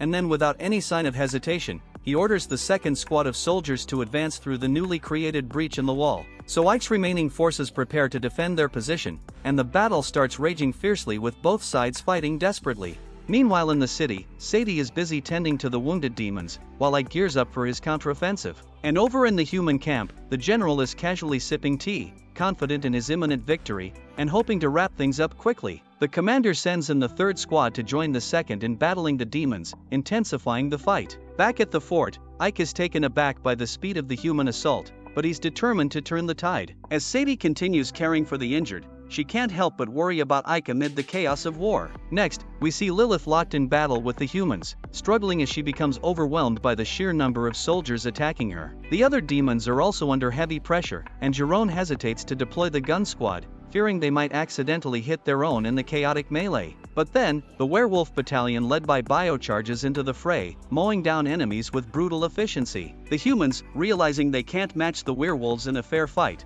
desperately try to concentrate their forces against a single demon. That's when the gun squad finally opens fire. The humans raise their shields, but it's futile, those bullets cut right through, taking down soldier after soldier. The sight of these strange powerful weapons terrifies the humans, and they start to retreat in panic. Bio's werewolf battalion is ready to chase them down, but Ike calls them back, leaving Bio frustrated. Watching how the war is playing out, Fiorentina recalls their strategy meeting, where Ike had told them they needed a quick and decisive victory. He emphasized ending the war fast and with as few casualties as possible. Gamos, the ogre battalion leader, liked the plan, but the leader of the Fanged Beast Battalion was curious about Ike's specific strategy. Ike simply told them to give it their all in battle, and Bio wondered if Ike had started underestimating them since becoming the vice commander. Fiorentina told Bio to chill out and let Ike explain. Ike then asked Bio how long he could go full throttle in a fight, and Bio confidently said he could keep up the intensity for an hour, which Ike found impressive. But Ike knew Bio's battalion wouldn't be able to hang in there that long, and Bio admitted that his troops could probably only last about 30 minutes at max effort. So Ike ordered them to go all out for just 10 minutes and then pull back. Bio wasn't sure if 10 minutes would cut it, but Ike assured him it would. Fast forward to the present, and we see soldiers trying to breach the wall. Fiorentina quickly steps in, using her alchemy to create demon spikes and seal the breach. She's feeling good, thinking everything's on track. Then, the ogre battalion smashes through the wall to attack the humans, literally crushing them with their brute strength. Fiorentina is annoyed that they busted the wall she just fixed, but she remembers Ike saying that even their allies going rogue is part of the plan. The ogres don't hold back, wiping out the humans without a second thought. Seeing the ogre's raw power, the human army decides to retreat. During the strategy session, Ike had explained that Gamos would step in after Bio's battalion pulled back. Bio was pissed, thinking Ike didn't trust them, but Gamos caught on to what Ike was planning. Fighting in shifts, just like when they repaired the gate, would keep their forces fresh and wear out the humans. Ike confirmed Gamos was right, but Bio, being a bit thick-headed, still didn't fully grasp it. Ike laid it out plainly: their strength would fade as the battle dragged on, but by rotating shifts, they could keep the humans off balance and always fight at full power. Bio finally got it and realized how smart the strategy was. In the present, Gamos's battalion is still in the thick of it, battling humans who just won't retreat. One of those pesky humans manages to slip past them, scales the wall, and makes a move on Fiorentina. But before he can even get close, Jerome takes him down like it's nothing. Then he tells Fiorentina to keep her guard up. The story then flashes back to the strategy meeting. Bio, sounding worried, asked Ike if they could really take down the entire human army, given how many of them were planning to storm the city. Ike explained that this is exactly where Fiorentina's alchemy team and Jerome's gun squad would come into play, luring the enemy in and limiting their attack range. Fiorentina quickly realized that they'd need to lure the enemy closer on purpose, a risky move. Ike asked her if she could handle this, pointing out it would be the toughest part of the battle. Fiorentina, ever the warrior, said she'd get it done even if it cost her life. But Ike shut that down, forbidding her from risking herself. He reminded everyone that the goal of this strategy was to minimize their casualties and made sure they didn't forget it. Back in the present, the human army readies their catapults, thinking they're about to unleash hell on the demons. But the second they try to fire, their catapults get wrecked by falling rocks. Turns out, they're under attack by the Fanged Beasts. The Fanged Beasts leader recalls how Ike told them to act as a guerrilla squad, taking out the enemy's catapults and other long-range weapons. They got it done, and Ike had already explained that according to his scouts, the human army had over 12,000 soldiers, with reserves on standby. The demons, seeing this, couldn't help but think there were way too many humans in the world, and they found it seriously annoying. Ike then elaborated that the human general comes from an honorable family with a long and storied history, a man who values his own safety and reputation above all else. Fiorentina quickly understood that taking down this general could be the key to turning the tide of the battle. Ike confirmed her thoughts, saying that the general would likely make a move if they managed to shift the momentum in their favor. He revealed his plan to locate and capture the general, which left Bio puzzled, wondering why Ike would want to capture him rather than just kill him. Ike, maintaining his calm composure, told them to trust his judgment and refrain from acting without his go-ahead. With a confident assurance, he thanked them for their trust, reiterating that they were going to win this war. The story shifts back to the present, where the Fanged Beast Battalion continues to rain down stones on the humans below, and Jerome watches with satisfaction as Ike's plan unfolds perfectly. Then we see while Fiorentina focusing on the battle, she can't help but hope that Sapphiro is safe. Then her mind drifts back to Ike's briefing, where he mentioned that Sapphiro would also be playing a key role in this battle. He had hinted that the task assigned to Sapphiro might just be the most critical mission of all. Meanwhile, Sapphiro is stuck keeping an eye on the reserve forces of the human army, grumbling about how she's supposed to be the general, not Ike's errand girl. But then she spots the commander of the reserve forces, and with a bit of a wicked grin, thinks to herself that he looks downright delicious. Back at the fort, we see the demons absolutely wiping the floor with the humans, who are left scratching their heads, wondering how they're getting thrashed despite having the numbers on their side. The human general gets the news that their forces have breached part of the wall, but the demons aren't letting them push any further. The second and third squads are almost entirely wiped out, and the commander suggests they pull back before things get even worse. But the general is too stubborn and full of himself, so he orders an all-out attack instead. The commander tries to talk some sense into him, suggesting they rethink their strategy, but the general isn't having any of it. He snaps at the commander, saying that if 2 squads aren't enough, they'll just throw more men at the problem. He's worried about his reputation, thinking he'll be a laughingstock if he can't even take over a small city. He decides to join the battle himself, hoping it'll boost the troops' morale. The commander, with no other choice, orders the soldiers to gear up, announcing that the general will be fighting alongside them. This news gets the soldiers all riled up, and they start marching toward the fort. Jerome is shocked to see them coming in full force despite losing 2 squads already and wonders if these humans even know what fear is. Fiorentina bluntly tells him they're just stupid. Jerome, however, is more concerned, questioning how they're going to end this, as it could drag on forever without a solid plan. Fiorentina decides it's time for them to act, and just as the human army advances, the ground splits open beneath them. Many soldiers fall into the crack, meeting their end, while the rest realize that the demon mages might be behind this. They start wondering what their own damn magicians are up to, only to discover that the demons have captured them. Fiorentina is impressed and wonders if this was Ike's magic at work, thinking to herself that it's downright astonishing. Seeing the situation unfold, the human general starts to panic, wondering what the hell just happened. Then his horse senses a powerful presence nearby, so it bolts, leaving him stranded, and that's when the general spots Ike standing right in front of him. Ike coldly informs him that his army suffered massive casualties just to pinpoint his location. He adds that it all ends if he takes the general out right here and now, confident that the rest of the human army will retreat and pin the blame for their loss on him. Ike offers the general a way out, order an immediate retreat, and he'll be spared. But the general, thinking Ike wouldn't dare kill him since he needs him to command the retreat, so he acts smug and full of himself. Then out of nowhere, the dwarven King Gunther charges in with his axe, and slams it into the general, knocking him to his knees. Gunther, with his eyes burning with vengeance, asks if the general remembers him and declares he's here to settle the score. Just as Gunther is about to deliver the killing blow, Ike stops him with his magic, leaving Gunther confused and frustrated. Gunther yells that he's going to kill this guy,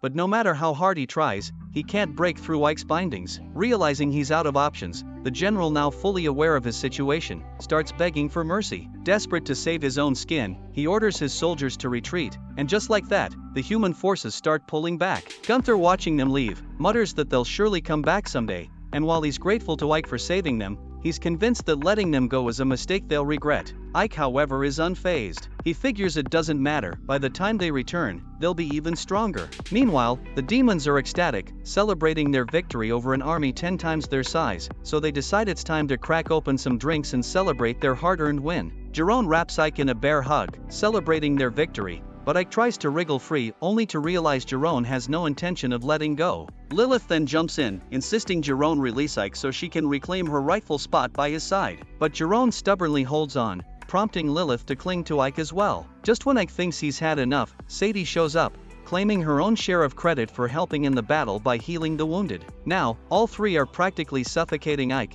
who desperately pleads for them to stop before they literally squeeze the life out of him. The battalion leaders watch this chaos unfold and can't help but admire their general's wisdom in choosing Ike as his vice commander. They're genuinely grateful that Ike allowed them to showcase their skills, and some even believe he might have won the war solo. But Fiorentina reminds them that Ike himself said this chaotic strategy only worked because of the trustworthy allies by his side. The other leaders, amazed by this revelation, gain even more respect for Ike, seeing him as a truly dependable ally. Meanwhile, Sapphiro is squaring off against the reserve forces when their leader steps forward, ready to challenge her. But just as they're about to clash, he notices his army retreating, so Sapphiro considers him incredibly fortunate. He vows they'll meet again and retreats with his troops. Sapphiro then thinks to herself that this outcome was expected from Ike, so she decides it might be time to make her next move, but she decides to leave that decision to the Demon Lord. The scene then shifts to Ike, calmly watching the aftermath of the battle and lost in thought. The scene shifts to Sapphiro praising Ike for his recent victory, to which Ike humbly replies that it's all thanks to the support of the 7th Legion. Sapphiro acknowledges that he is still modest, but quickly moves on to his next assignment, a mission to Zenobia. She informs him that the human army is gearing up to strike against the demons, and it's all happening because he successfully repelled the Royal Alliance army. Ike points out that they need to prepare for this, and asks if there are issues with their supplies. Sapphiro confirms his suspicion, explaining that while Ike's efforts have improved farming in Ivalias, it's still not enough to sustain their entire army in the event of a full-scale war. That's why she wants him to negotiate a trade deal with the Federation in Zenobia. Realizing the gravity of the task, I can't help but think that Sapphiro always hands him the most challenging jobs. He questions whether she truly believes the humans can negotiate with demons. Sapphiro calmly assures him that this is exactly why she's assigning the task to him, but Ike expresses concern about managing Ivalias in his absence, so Sapphiro confidently tells him not to worry, she'll take care of things while he's gone. The scene then shifts to Jerome and Lilith storming into Ike's office, completely stunned by the news that Ike is heading to Zenobia. Ike confirms it without hesitation, and Jerome immediately declares that he'll accompany Ike, vowing to protect him with his life. Lilith snaps back, insisting that she will be the one to go with Ike. She even tells Ike that she's getting ready to leave right now, but Jerome keeps pushing to be the one at Ike's side. As the two bicker over who gets to accompany Ike, Ike calmly informs them that neither of them will be going this time. He explains that Ivalias has recently gained some fame, attracting a surge of homeless people and refugees. This influx has led to an increase in conflicts, and he wants Lilith to maintain peace in the town. He then tells Jerome that he'll be in charge of governing the city while he's gone. Lilith half-jokingly asks if she's supposed to beat the troublemakers into submission, adding that she might mess things up if left behind. Ike firmly forbids her from using violence, while Jerome also grumbles that he can't do his job properly unless he's by Ike's side. After what feels like an eternity of back and forth, Ike finally convinces them to stay and handle things in town, and they reluctantly agree to do their best. The scene then shifts to Sadie and Ike traveling to Zenobia on horseback, with Sadie beaming with happiness at being chosen to accompany him. She expresses a bit of guilt for Jerome and Lilith, but Ike just laughs, pointing out that the two of them would be in absolute chaos if they knew she was the one coming alone. Meanwhile, back in Ivalias, Lilith and Jerome search frantically for Sadie, only to realize in frustration that she's the one who snuck off with Ike. Back in the forest, Sadie asks Ike what kind of place Zenobia is, so Ike clarifies that it's not really a country but more of a trade city, a confederation of cities to be exact. He goes on to explain that Zenobia thrives on commerce, with its warm climate allowing them to grow crops that are unique to the southern regions. Sadie is intrigued and wonders if that means the city is overflowing with fruits and vegetables. Ike confirms that Zenobia has everything you could imagine, and we see that they're already approaching the city. He then drops the bombshell that the fate of the Demon Lord's army hinges on how well his negotiations go. Sadie, ever curious, asks if the demon army has ever struck a deal with humans before. Ike admits that it's unlikely, so Sadie quickly realizes just how challenging this task will be. Ike agrees, adding that this is exactly why he brought her along, because she's living proof that humans and demons can coexist peacefully. He emphasizes that without securing more supplies, they're destined to lose the war against the Alliance of Nations, making this negotiation the make-or-break moment for the Demon Lord's army. Suddenly, they hear someone crying out in pain, and they rush to investigate. Meanwhile, not far from them, a carriage is under attack by a notorious group known as the Redbeard Pirates. The pirates easily overpower the guards and close in on the carriage, only to discover a cute young woman inside. They didn't expect their target to be so attractive, and one of them attempts to grab her. But before he knows it, something terribly goes with him, and the girl notices that most of the pirates are suddenly ensnared by magic. That's when Ike arrives at the scene, casually telling the girl that he's there to rescue her. She's instantly flustered by his presence, and he's taken aback by how much she resembles Sadie. The remaining pirates try to attack Ike, but he effortlessly captures them with his magic as well. The young woman's guards, who had been outmatched just moments ago, are stunned to see Ike defeat the infamous Redbeard pirates so easily. Ike then uses his healing magic on the injured guards, advising them to see a doctor soon because he hasn't fully healed their wounds, and they gratefully thank him for his help. The young woman is clearly captivated by Ike, and she introduces herself as Yuria Octave, the daughter of Zenobia's leader. Ike is surprised to learn this, while a pirate hiding nearby takes note of Yuria's identity. The scene then shifts to Ike and Sadie traveling in a carriage alongside Yuria, who is brimming with gratitude for Ike after he saved her life. Ike in turn thanks Yuria for escorting them to Zenobia. Yuria, impressed by Ike's magical prowess, asks if he's a nobleman. Ike, keeping his true identity under wraps, casually replies that he's just a magician from Ismuth, introducing himself under the alias Reich. He introduces Sadie without any alias, and Sadie, clearly enjoying the ride, remarks that she feels like a princess. Yuria, curious, asks if this is Sadie's first time in a carriage. Sadie confirms it is, and Ike explains that she's his maid, sheltered from the outside world. Yuria relates to her, admitting that she's also inexperienced with the world beyond Zenobia. She reveals that this was her first time leaving the city, having been on a blind date with a high-ranking official that didn't go as planned. Ike, puzzled, can't fathom why anyone would turn her down, but Yuria quickly clarifies that it was she who rejected him. She smiles, adding that she's glad it happened because otherwise, she wouldn't have met Ike. The scene then cuts to their arrival in Zenobia, where Yuria introduces Ike and Sadie to her mother, Eltria Octave, the formidable leader of the Trade Federation, and Eltria thanks Ike for rescuing her daughter. As she continues her work, she wonders aloud if Ike is comfortable talking business while she's busy, and Ike assures her that he's fine with it. Yuria, feeling a bit apologetic, explains that her mother's workload is intense, and then she declares that she would like to offer Ike a reward for his heroic act of saving her. But Ike politely declines the offer. Then as Eltria continues working, Ike reflects on her status. She's not just any leader but the chairperson of Zenobia's council, a position she's earned purely through her own merits, and he silently acknowledges how fortunate he was to have saved Yuria. Eltria, noticing his thoughtful expression, snaps him out of his reverie by asking what's on his mind. She then instructs Yuria to wait outside, signaling that she needs to discuss something important with Ike. As Yuria leaves the room, Eltria cuts straight to the chase, asking what the Demon Lord's army truly wants from her. Ike is caught off guard by how quickly Eltria has figured him out and asks her how she came to that conclusion. She calmly explains that there's no record of a magician named Ike in Ismuth, and her guards along with her daughter, have informed her of his extraordinary magical abilities. She adds that it's not exactly rocket science to figure out a powerful magician with a fake identity shows up right when the Alliance of Nations is at war with the demons. Her intuition also nudged her in that direction, but what truly baffles her is the idea of a human aligning with the Demon Lord's army. At this point, Ike drops the act and truthfully introduces himself as the Lord of Ivalias. Eltria acknowledges that she's heard whispers about him, and Ike confirms that yes, despite being human, he's part of the demon army. Eltria, processing this, asks if that means he's chosen the demons over humans. Ike clarifies that his parents were human, but he was raised as a demon by Romberg, the Undying King. Eltria cuts to the chase and asks what he's after, so Ike tells her straight up that the demon army wants to strike a deal with Zenobia. Eltria finds this proposition unprecedented, and she's quick to remind him that demons have historically been all about wiping out humanity, so doing business with them would be a massive gamble. Ike acknowledges the past but insists that things have changed, and he explains that he fights for a future where humans and demons can coexist peacefully. Eltria is taken aback by this idealistic vision and admits that the current demon lord has a somewhat better reputation than his predecessors, but in her eyes, demons are still demons, and there's always the risk they'll flip the script.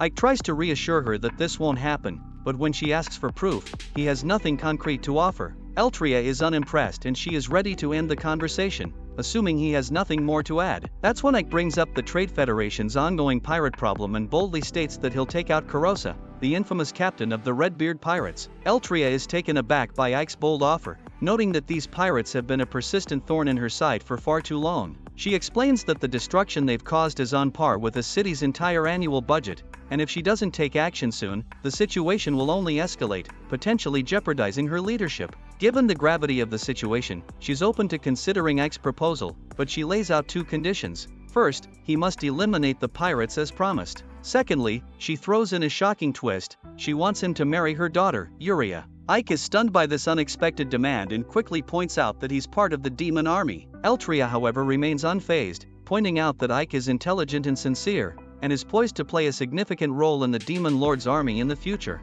So establishing a strong alliance with him now could prove advantageous down the line. But before Ike can fully process this, a guard bursts into the room, breathlessly informing Eltria that the Redbeard pirates are attacking their port. The scene shifts to the chaos at the port, where the pirates are looting supplies and forcibly taking women aboard their ship, ruthlessly killing anyone who stands in their way. The guards are struggling to evacuate the civilians, while the pirates unleash destruction on the city with their ship's cannons. The pirate leader Kurosa then steps forward, arrogantly declaring that he warned them about this outcome and orders his crew to crush any resistance. Eltria, recognizing the urgency of the situation, turns to Ike and asks if he's ready to accept her conditions, as time is running out. Then we see Ike rush to the scene, but by the time he arrives, the pirates have already fled. He spots a guard trapped under some rubble and quickly rescues him. Asking if he's alright, the guard assures him that he is. Ike inquires about what happened, and the guard explains that the pirates targeted the goods on a ship that was supposed to depart today. He also mentions that there was an entire ship full of pirates,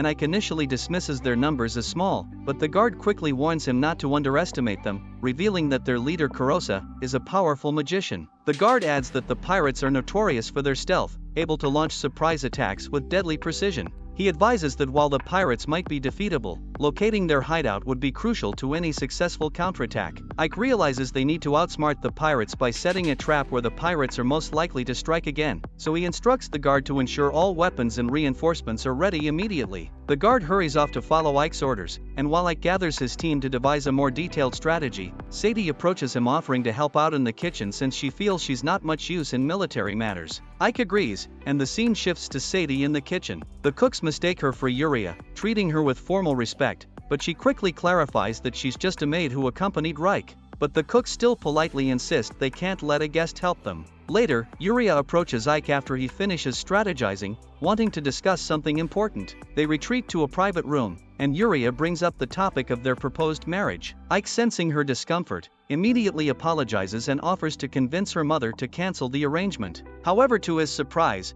Yuria confesses that she actually wants to marry him. She admits she fell in love with him at first sight and asks him to be her husband. Ike, caught off guard, reminds her that they've only known each other for half a day and suggests she doesn't know him well enough yet. Yuria, feeling vulnerable, begins to cry, wondering aloud if he dislikes her. Ike, flustered, tries to comfort her, not realizing that Sadie is spying on them from the hallway. Sadie, witnessing the scene, is both amazed and confused by how quickly nobles move on such matters, and she can't shake the strange sensation growing in her chest. Then when Ike senses someone at the door and goes to check, Sadie has already slipped away. The story then follows Sadie as she wanders through town, searching for something that might please Ike. Then we see that the pirate from earlier is tailing her, and when she turns into a dark alley, he seizes the opportunity to grab her and knocks her out cold. The next scene shows Sadie regaining consciousness, surrounded by pirates. She pretends to remain unconscious, listening to their conversation. The pirate who captured her instructs the others to step aside, declaring her a gift for their captain. The pirates disperse, leaving her alone with her captor. As he looks at her, the kidnapper smirks,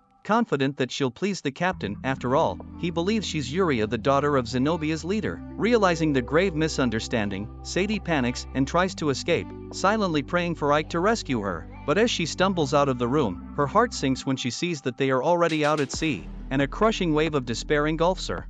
Afterwards, Kurosa spots Sadie and wonders if this is the girl his subordinate captured. His subordinate confirms, and Kurosa quickly realizes they've snatched the wrong person, but he doesn't really mind since he's been looking for a new mate anyway. Seeing herself stuck in this mess, Sadie remembers her master. Back in town, Ike finds out that Sadie has been kidnapped. The soldier who was supposed to protect her apologizes for his carelessness, and suspects pirates are behind the abduction. They believe the pirates have likely escaped to the sea, making it tough to track them down. But Ike isn't the type to sit still, so he insists he'll track them down himself and asks Eltria to lend him a ship. She agrees and provides him with a ship named Vidine. We then see Ike sailing the seas aboard the Vidine, hoping he can reach Sadie in time. As he sails, he recalls all the joyful moments he shared with her and vows that he will save her, no matter what. Back on the pirate ship, Sadie is dressed in a hot pervy outfit meant to satisfy Kurosa's twisted tastes, leaving her feeling embarrassed and humiliated. She questions why she has to wear such an outfit, and he explains that it's a maid's job to serve their master in every way possible. To him, this means she should obey his every command and fulfill his desires without question. But Sadie isn't happy with this nonsense, and she recalls the time when Ike made her his maid. He promised to protect her in exchange for her service. He asked if she was alright with that deal, and Sadie agreed, feeling content with those terms. Sadie is now determined to get out of this situation and find her way back to her master, so she proposes doing something more maid-like instead of being chained up like a captive. She offers to cook for Kurosa, and he agrees to let her try. The scene shifts to Sadie in the kitchen, prepping some vegetables while eyeing the guards stationed there to keep an eye on her. She scans the kitchen for anything that could help her make a break for it. Then a plan starts to form in her mind, and she casually asks the guards if they have any alcohol, and she adds that it will be better if it is something stronger. The guards, a bit skeptical, ask if she's planning to drink, but she smoothly replies that she intends to use it as a seasoning to enhance the flavor of the food. Falling for her story, they bring her some alcohol, which she promptly pours into a pan while grilling some meat. The generous splash of alcohol causes the pan to flare up, and the guards rush to extinguish the flames before it becomes a full-blown disaster. But Sadie spills some alcohol on one of the guards, and the fire spreads to his clothes. Once the guard manages to save his burning buddy, they angrily order Sadie to clean up the mess, but they soon realize that she has vanished. We then see Sadie darting away, trying to stay out of sight. Then she bumps into some pirates on her escape route but manages to hide before they notice her. The pirates then hear the chaos in the kitchen and decide to check it out, assuming it's just their crewmates squabbling over food again. Meanwhile, Sadie opens one of the many crates piled up around her hiding spot and discovers goods that have clearly been stolen from the town. She thinks she needs to report this to her master, but then she remembers she's on a ship, and no matter how strong he is, finding her out at sea will be no easy task. She contemplates her options and spots a lit candle nearby, and an idea sparks in her mind. The scene then shifts to Kurosa gleefully examining another pervy-made outfit, clearly excited to see Sadie wear it. But before his twisted fantasy can unfold, one of his subordinates bursts in, panicking to report that the ship is on fire. And then we see the entire ship engulfed in flames, burning wildly out of control. Then we see Sadie hiding inside a barrel, and we quickly find out she's the mastermind behind this chaos. She hopes the blazing fire will catch her master's eye, while the pirates are scrambling all over the ship, desperate to find her. They're itching to teach her a lesson for daring to defy them, so Sadie stays hidden, quietly tucked away in the barrel, and when things suddenly get quiet outside, she decides to peek out, only to find the two guards from earlier standing right in front of her. They brag that their noses are sharp enough to sniff out a woman, and they kick the barrel to force her out. They demand that she surrender quietly, but Sadie has other plans. In one swift move, she smashes one of them with the barrel cap like she's the new Captain America. She makes a run for it, confident that her master will come to save her. But before she gets far, Kurosa uses his magic to paralyze one of her legs. He tells her he won't kill her but says she must be punished for her actions, and he decides to take one of her legs. Just as one of the pirates moves in to hack off her leg, Ike bursts in just in time, blasting the pirate away with a spell. Kurosa is taken aback and demands to know who this stranger is. Ike firmly states that he promised to protect Sadie, and he's here to keep that promise. He makes it clear that none of them are getting away with what they've done, and Sadie rushes to his side relieved. Kurosa, not backing down, orders his men to kill Ike, and they charge at him. But Ike stops some of them cold with a barrier spell and fries the others with a bolt of lightning magic. He then unleashes a gust of wind magic,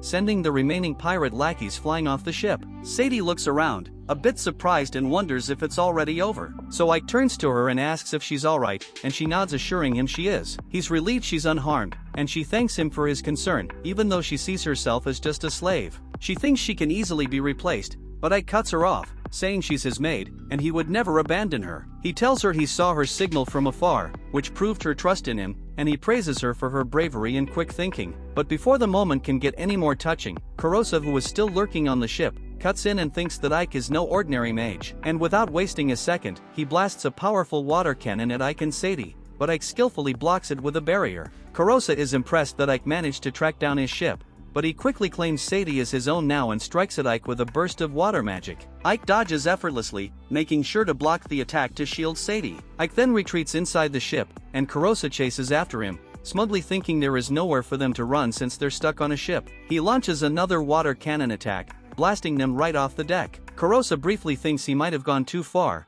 but then he notices Ike still standing, floating over the water with Sadie beside him. Ike then begins charging up a powerful water spell, reminding Kurosa that he said none of them would get away with this. He unleashes his spell called Aqua Tempest, and from a distance, Ike's crew on the other ship sees the chaos unfolding and wonders what's going on. But suddenly Kurosa comes flying straight into their ship, leaving them in shock. Not long after, Ike and Sadie join them on the ship as well, and Ike casually mentions that they should head back now. Later, we see their ship returning to Trade City with the captured pirate crew. Ike tells Sadie that he owes his success to her and admits that he was only able to find the pirates because of her clever stunt, and thanks to that, they were also able to recover the stolen goods. And Sadie is delighted to hear him praise her efforts. The scene then shifts to Eltria, who commends Ike for capturing the pirates alive. Ike simply says he's not a fan of unnecessary killing, surprising her since he's in the Demon Lord's army. She points out that they should move on to their trade deal since he has met her conditions, and she insists on keeping this deal confidential. She warns that nothing good will come of it if the Alliance of Nations catches wind of it, and Ike agrees, expressing his gratitude that she's willing to do business with them. She then mentions that they should discuss the terms of the deal in more detail,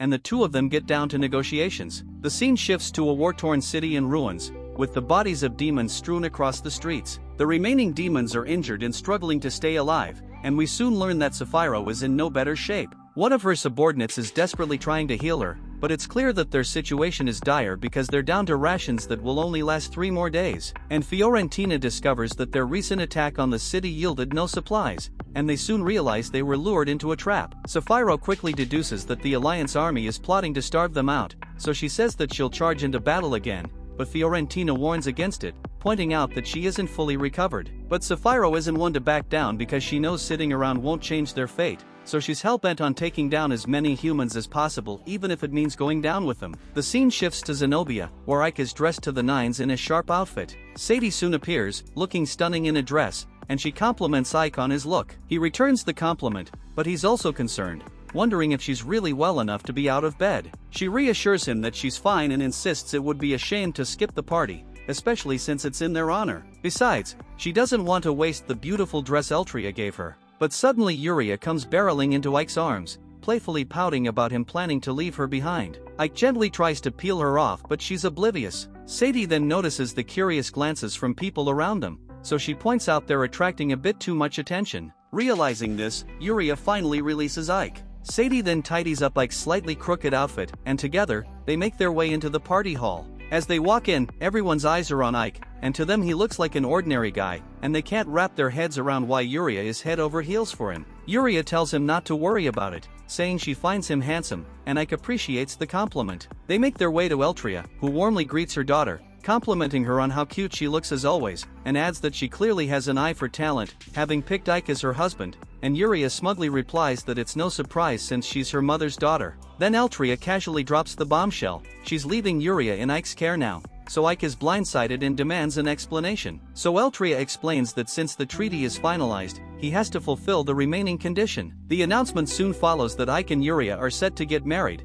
and Ike is left wondering how he ended up getting roped into a damn wedding when he only came here to seal a business deal. Eltria warns that if he refuses, she'll call off the trade agreement. Ike argues that this is all too sudden for him, but just then, something crashes into the party hall, providing a much-needed distraction. The entire mansion becomes enveloped in a thick white fog, and suddenly Ike finds himself face-to-face with the Demon Lord. She demands that he return with her immediately, warning that if he doesn't, Saikyou is as good as dead. Elsewhere on the battlefield, we see Saikyou struggling on the brink of losing her life against the human army. Dairo then urgently explains that although Saikyou managed to capture Alesta, it turned out to be a trap set by the Alliance. The enemy deceived her into entering the castle, then quickly surrounded the city, cutting off all routes of escape. Ike, realizing the gravity of the situation, asks, "How many enemy troops are we dealing with?" Dairo responds with a tense voice, "Around 5,000 soldiers." She emphasizes that they have very little time left and that Ike must act quickly. She has done everything to prepare his brigade for deployment, but before Ike can give his answer, Dairo adds, "I could go out there myself to save Saikyou, but I want you to lead the rescue." Outside the besieged city, General Rudo listens as his scouts report that Alesta's defenses are on the verge of collapsing under constant attack, so Rudo decides to personally lead the next assault to ensure victory. Inside Alesta, the situation is dire, with Fiorentina fighting fiercely to repel the human army, commanding the remaining ogre soldiers to hold their ground and prevent the humans from overrunning them. However, the humans have skilled bowmen among their ranks, who rain down arrows on the ogres, picking off many before they can even engage. Fiorentina deflects the arrows with her weapon and charges forward, swinging her weapon with fierce strength, cutting down human soldiers one after another. Just as she begins to gain the upper hand, a bolt of lightning from a human mage strikes her down. The mage, with a smirk, mocks her toughness, saying this is as far as she goes while he's around. Back in Ivalia's, Ike and Sadie appear through a portal of teleportation magic. As the glow fades, Sadie marvels at the convenience of teleportation,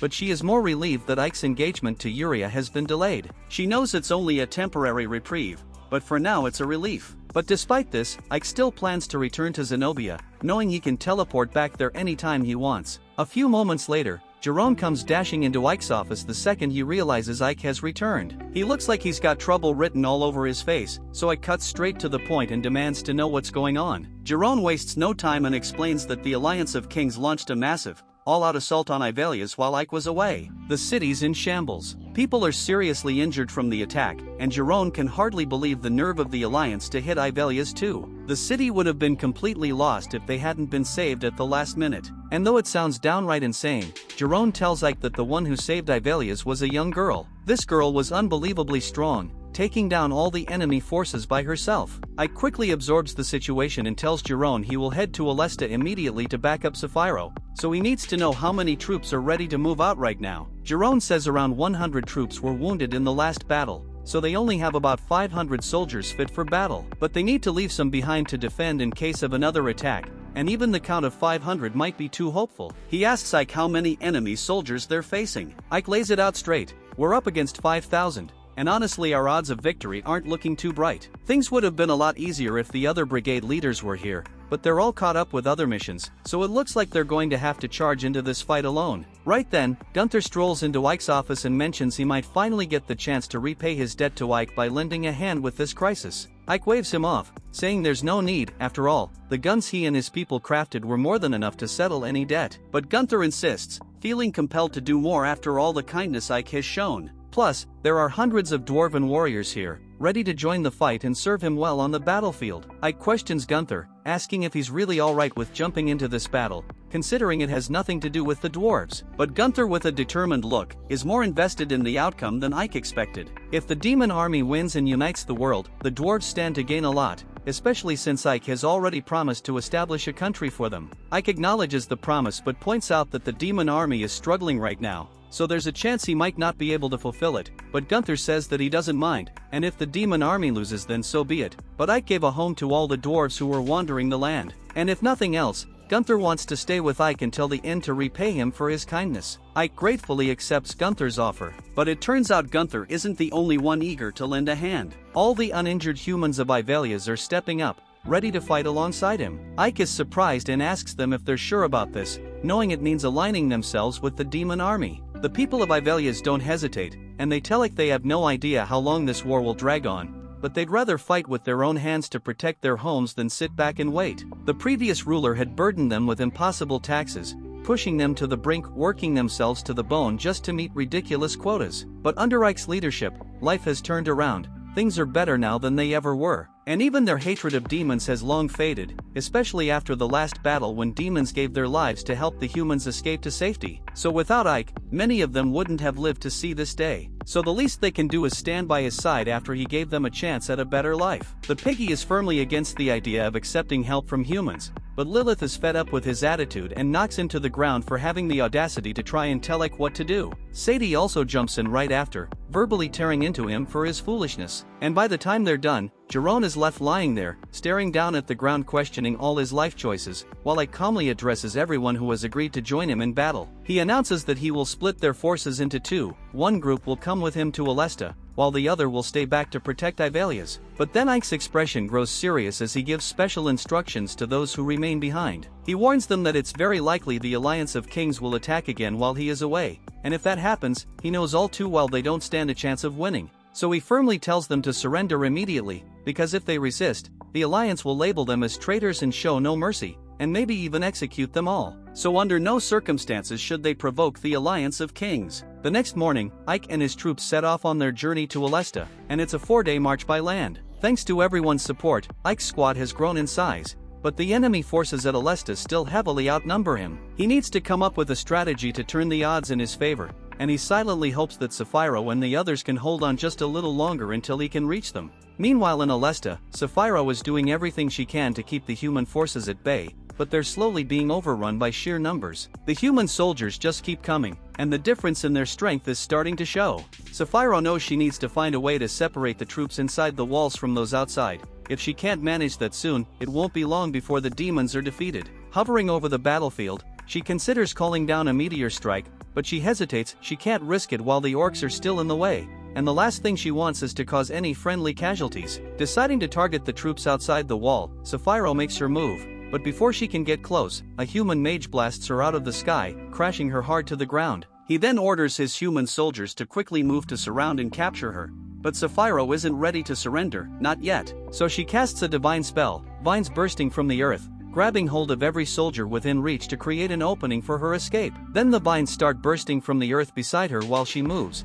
forming a shield against the mage's relentless attacks. She then scrambles to a nearby rooftop, but the constant use of mana is taking its toll on her body. She tries to hold on just a little longer, hoping to cast one last spell to take out the soldiers beyond the wall. But in the middle of her spell, she is shot through the chest by General Rudol and collapses to the ground, where she is captured soon after. By the next morning, Sapphiro's forces have been nearly wiped out. The remaining human soldiers are sifting through the battlefield, debating which body parts of the demons will earn them the highest rewards. One demon barely clinging to life rises up and makes a last attempt to take down the unsuspecting humans, but he is quickly burned to a crisp by the human mage, who seems to enjoy his work a little too much. Then we see Sapphiro locked up in the dungeon, and Rudol is making his way down to see her. The guard in charge assures Rudol that Sapphiro is still kicking but suggests they kill her right away since there's no point in keeping her around. Rudol replies that he has met Sapphiro before, and Sapphiro remembers he was that soldier she held back during the first battle with the Alliance. She regrets not finishing him off back then,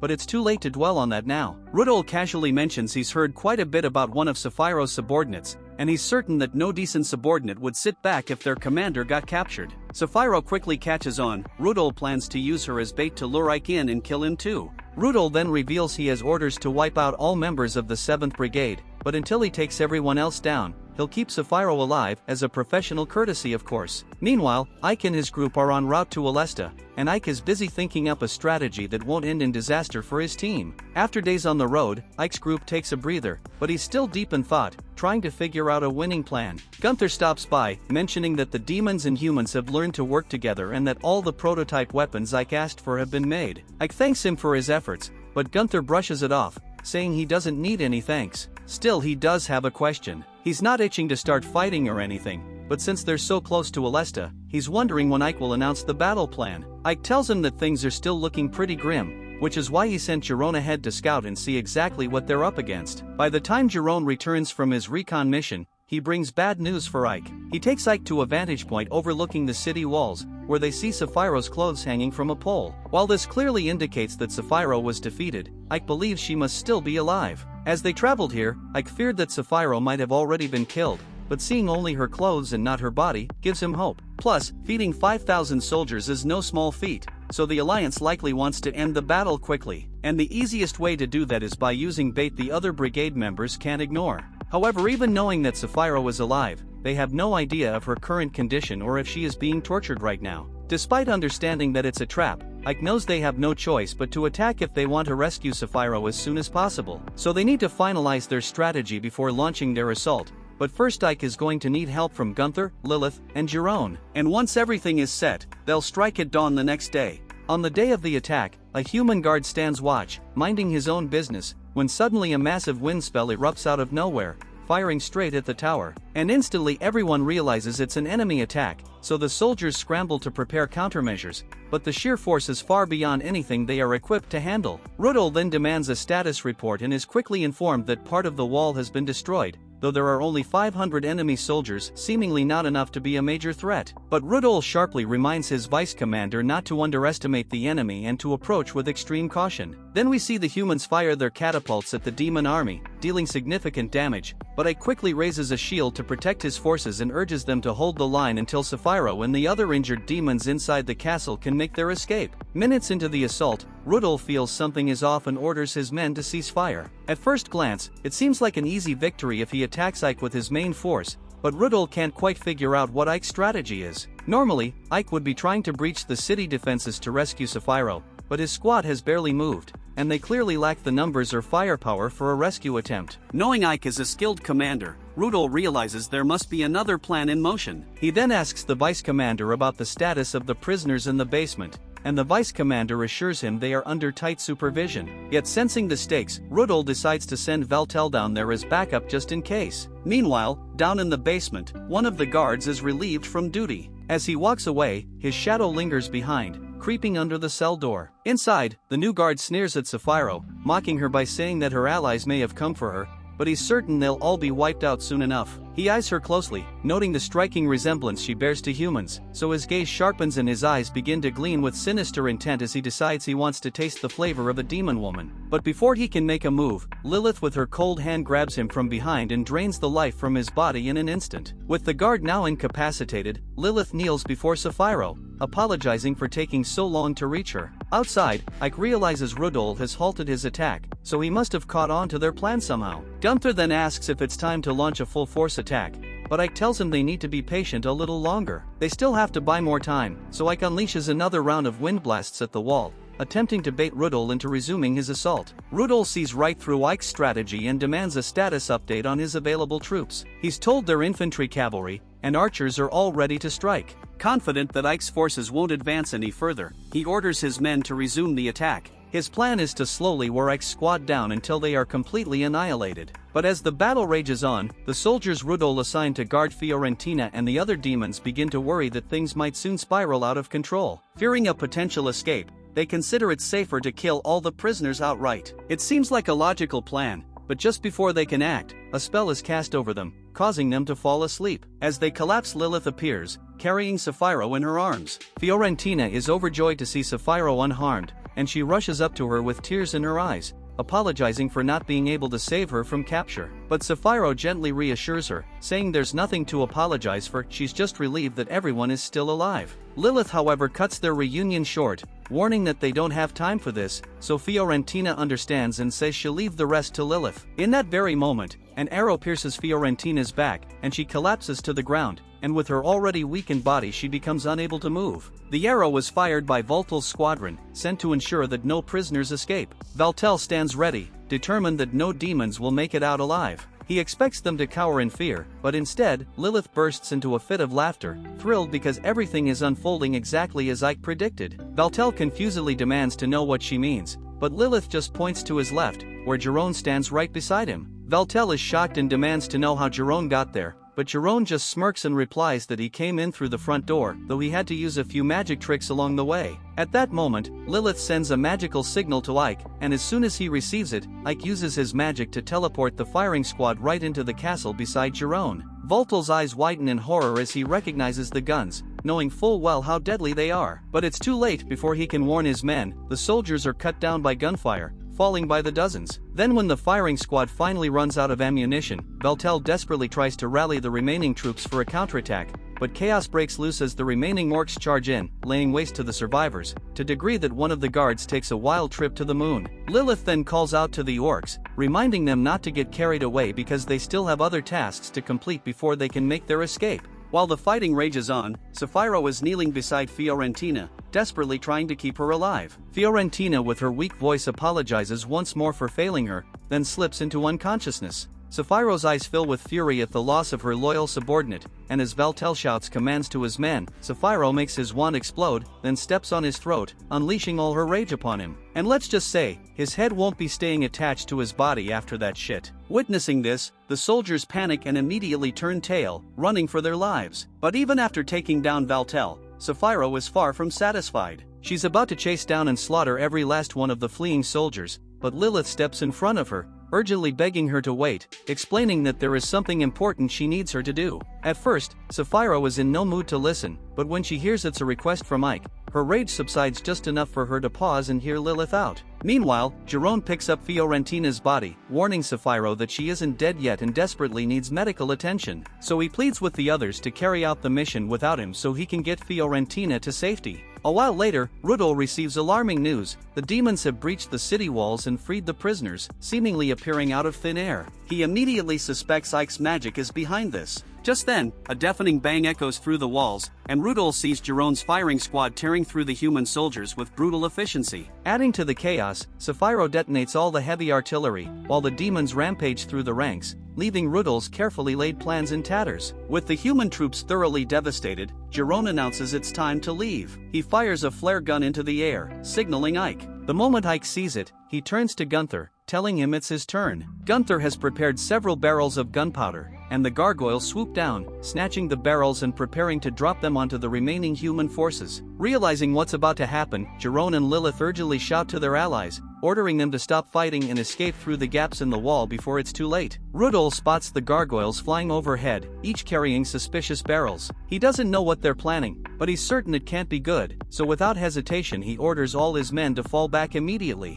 Moments later, the gargoyles begin dropping the barrels, and as they hit the ground, they erupt into massive fiery explosions, tearing through what's left of Rudol's defenses. His troops are thrown into complete disarray. Sensing the perfect moment, Ike seizes the opportunity and orders his soldiers to charge in an all-out offensive. Meanwhile, Rudol scrambles to handle the chaos, trying desperately to regroup his shattered forces, but he barely has time to catch his breath before he learns that Ike has launched a full-scale attack. Realizing they have no chance of winning now, Rudol makes the difficult decision to order a full retreat. He knows he's lost today's battle, but vows to return someday to face Ike again, but this time to win. With the battle over, the demon army takes control of the city and begins making plans to rebuild. The other platoon commanders arrive on the scene, surprised to see humans inside the castle alongside demons. So Sapphiro quickly explains that these are citizens of Ivelius who chose to stand with them, and adds that it's thanks to their bravery that she managed to survive in the first place, and from now on, they are to be treated as respected comrades. Fiorentina too makes a full recovery from her injuries,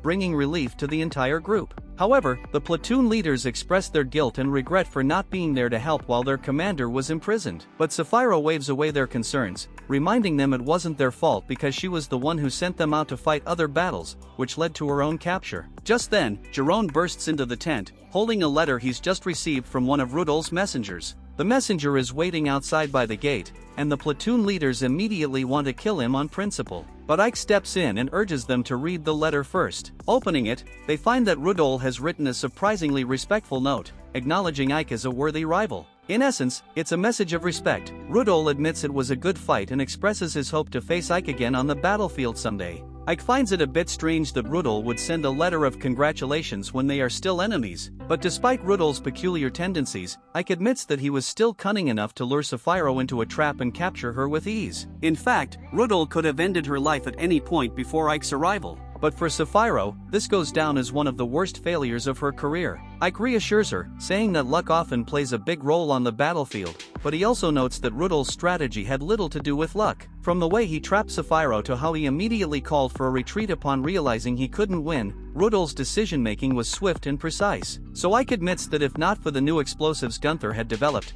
he isn't sure they would have emerged victorious. Determined to respond, Ike writes back to Rudol, expressing how impressed he was with his leadership and tactical decisions. However, he adds that if they are to meet again, he hopes it will be as friends rather than enemies. He hands the letter to Jerome, instructing him to deliver it to Rudol's messenger. Sapphiro then officially congratulates Ike on yet another great success but adds that he had no obligation to rescue her, especially knowing it was a trap. Ike smiles and tells her that it was the demon lord who ordered him to save her, and he had no reason to refuse, particularly since he's known Sapphiro for so long. Just then, a loud commotion erupts outside the tent. Curious, they rush out to see what's happening and are stunned to find the demon lord herself standing there. Even more shocking, they see Jerome casually talking to her as if she were a little girl, politely asking her to leave the area because it's an active war zone. Ike's eyes widen in panic, and rushes over and quickly pushes Jerome aside, apologizing profusely for his rude behavior. He then urgently says to Jerome that this young girl is in fact the demon lord. Jerome is stunned, his jaw dropping, as he recalls all the terrifying rumors that described the demon lord as a ferocious and fearsome beast. Ike quickly apologizes to Dairo again for his subordinate's actions, but she waves it off, saying it's understandable. After all, there aren't many demons who know what she truly looks like. Just then, Jerome has a realization and remembers that Dairo is the mysterious girl who single-handedly saved the citizens of Ivelius a few days ago. So now it all makes sense, given how incredibly powerful she is. The demon lord, now fully in command of the scene, addresses all the brigade members gathered around. She turns to Sapphiro, telling her she did well in this battle. Sapphiro shakes her head, insisting she doesn't deserve any praise. After all, it was her mistake that led to her and her troops being captured. But Dairo dismisses her self-criticism. Mistake or not, Sapphiro still managed to hold out for several days without supplies until Ike arrived, and for that, Dairo wants to give her due credit. She then turns to the entire group, stating that all members of the Undying Corps have performed remarkably well in this war. However, among them, Ike has contributed the most, and she wants to give him special recognition. Ike thanks her, but he can't shake off a nagging feeling about where this is heading. Dairo smiles, almost sensing his unease, and declares that Ike is far too talented to remain in command of a single brigade. She then announces her decision: he will be the new commander of the 8th Corps, and this time he doesn't have the option to refuse. And so, this marks the end of the first season of The Tale of the Wizard Ike, the one destined to unite all races and cities across the world in the pursuit of lasting peace. But that story is for another time, when the next season is unveiled. Until then, farewell, and see you soon in another video.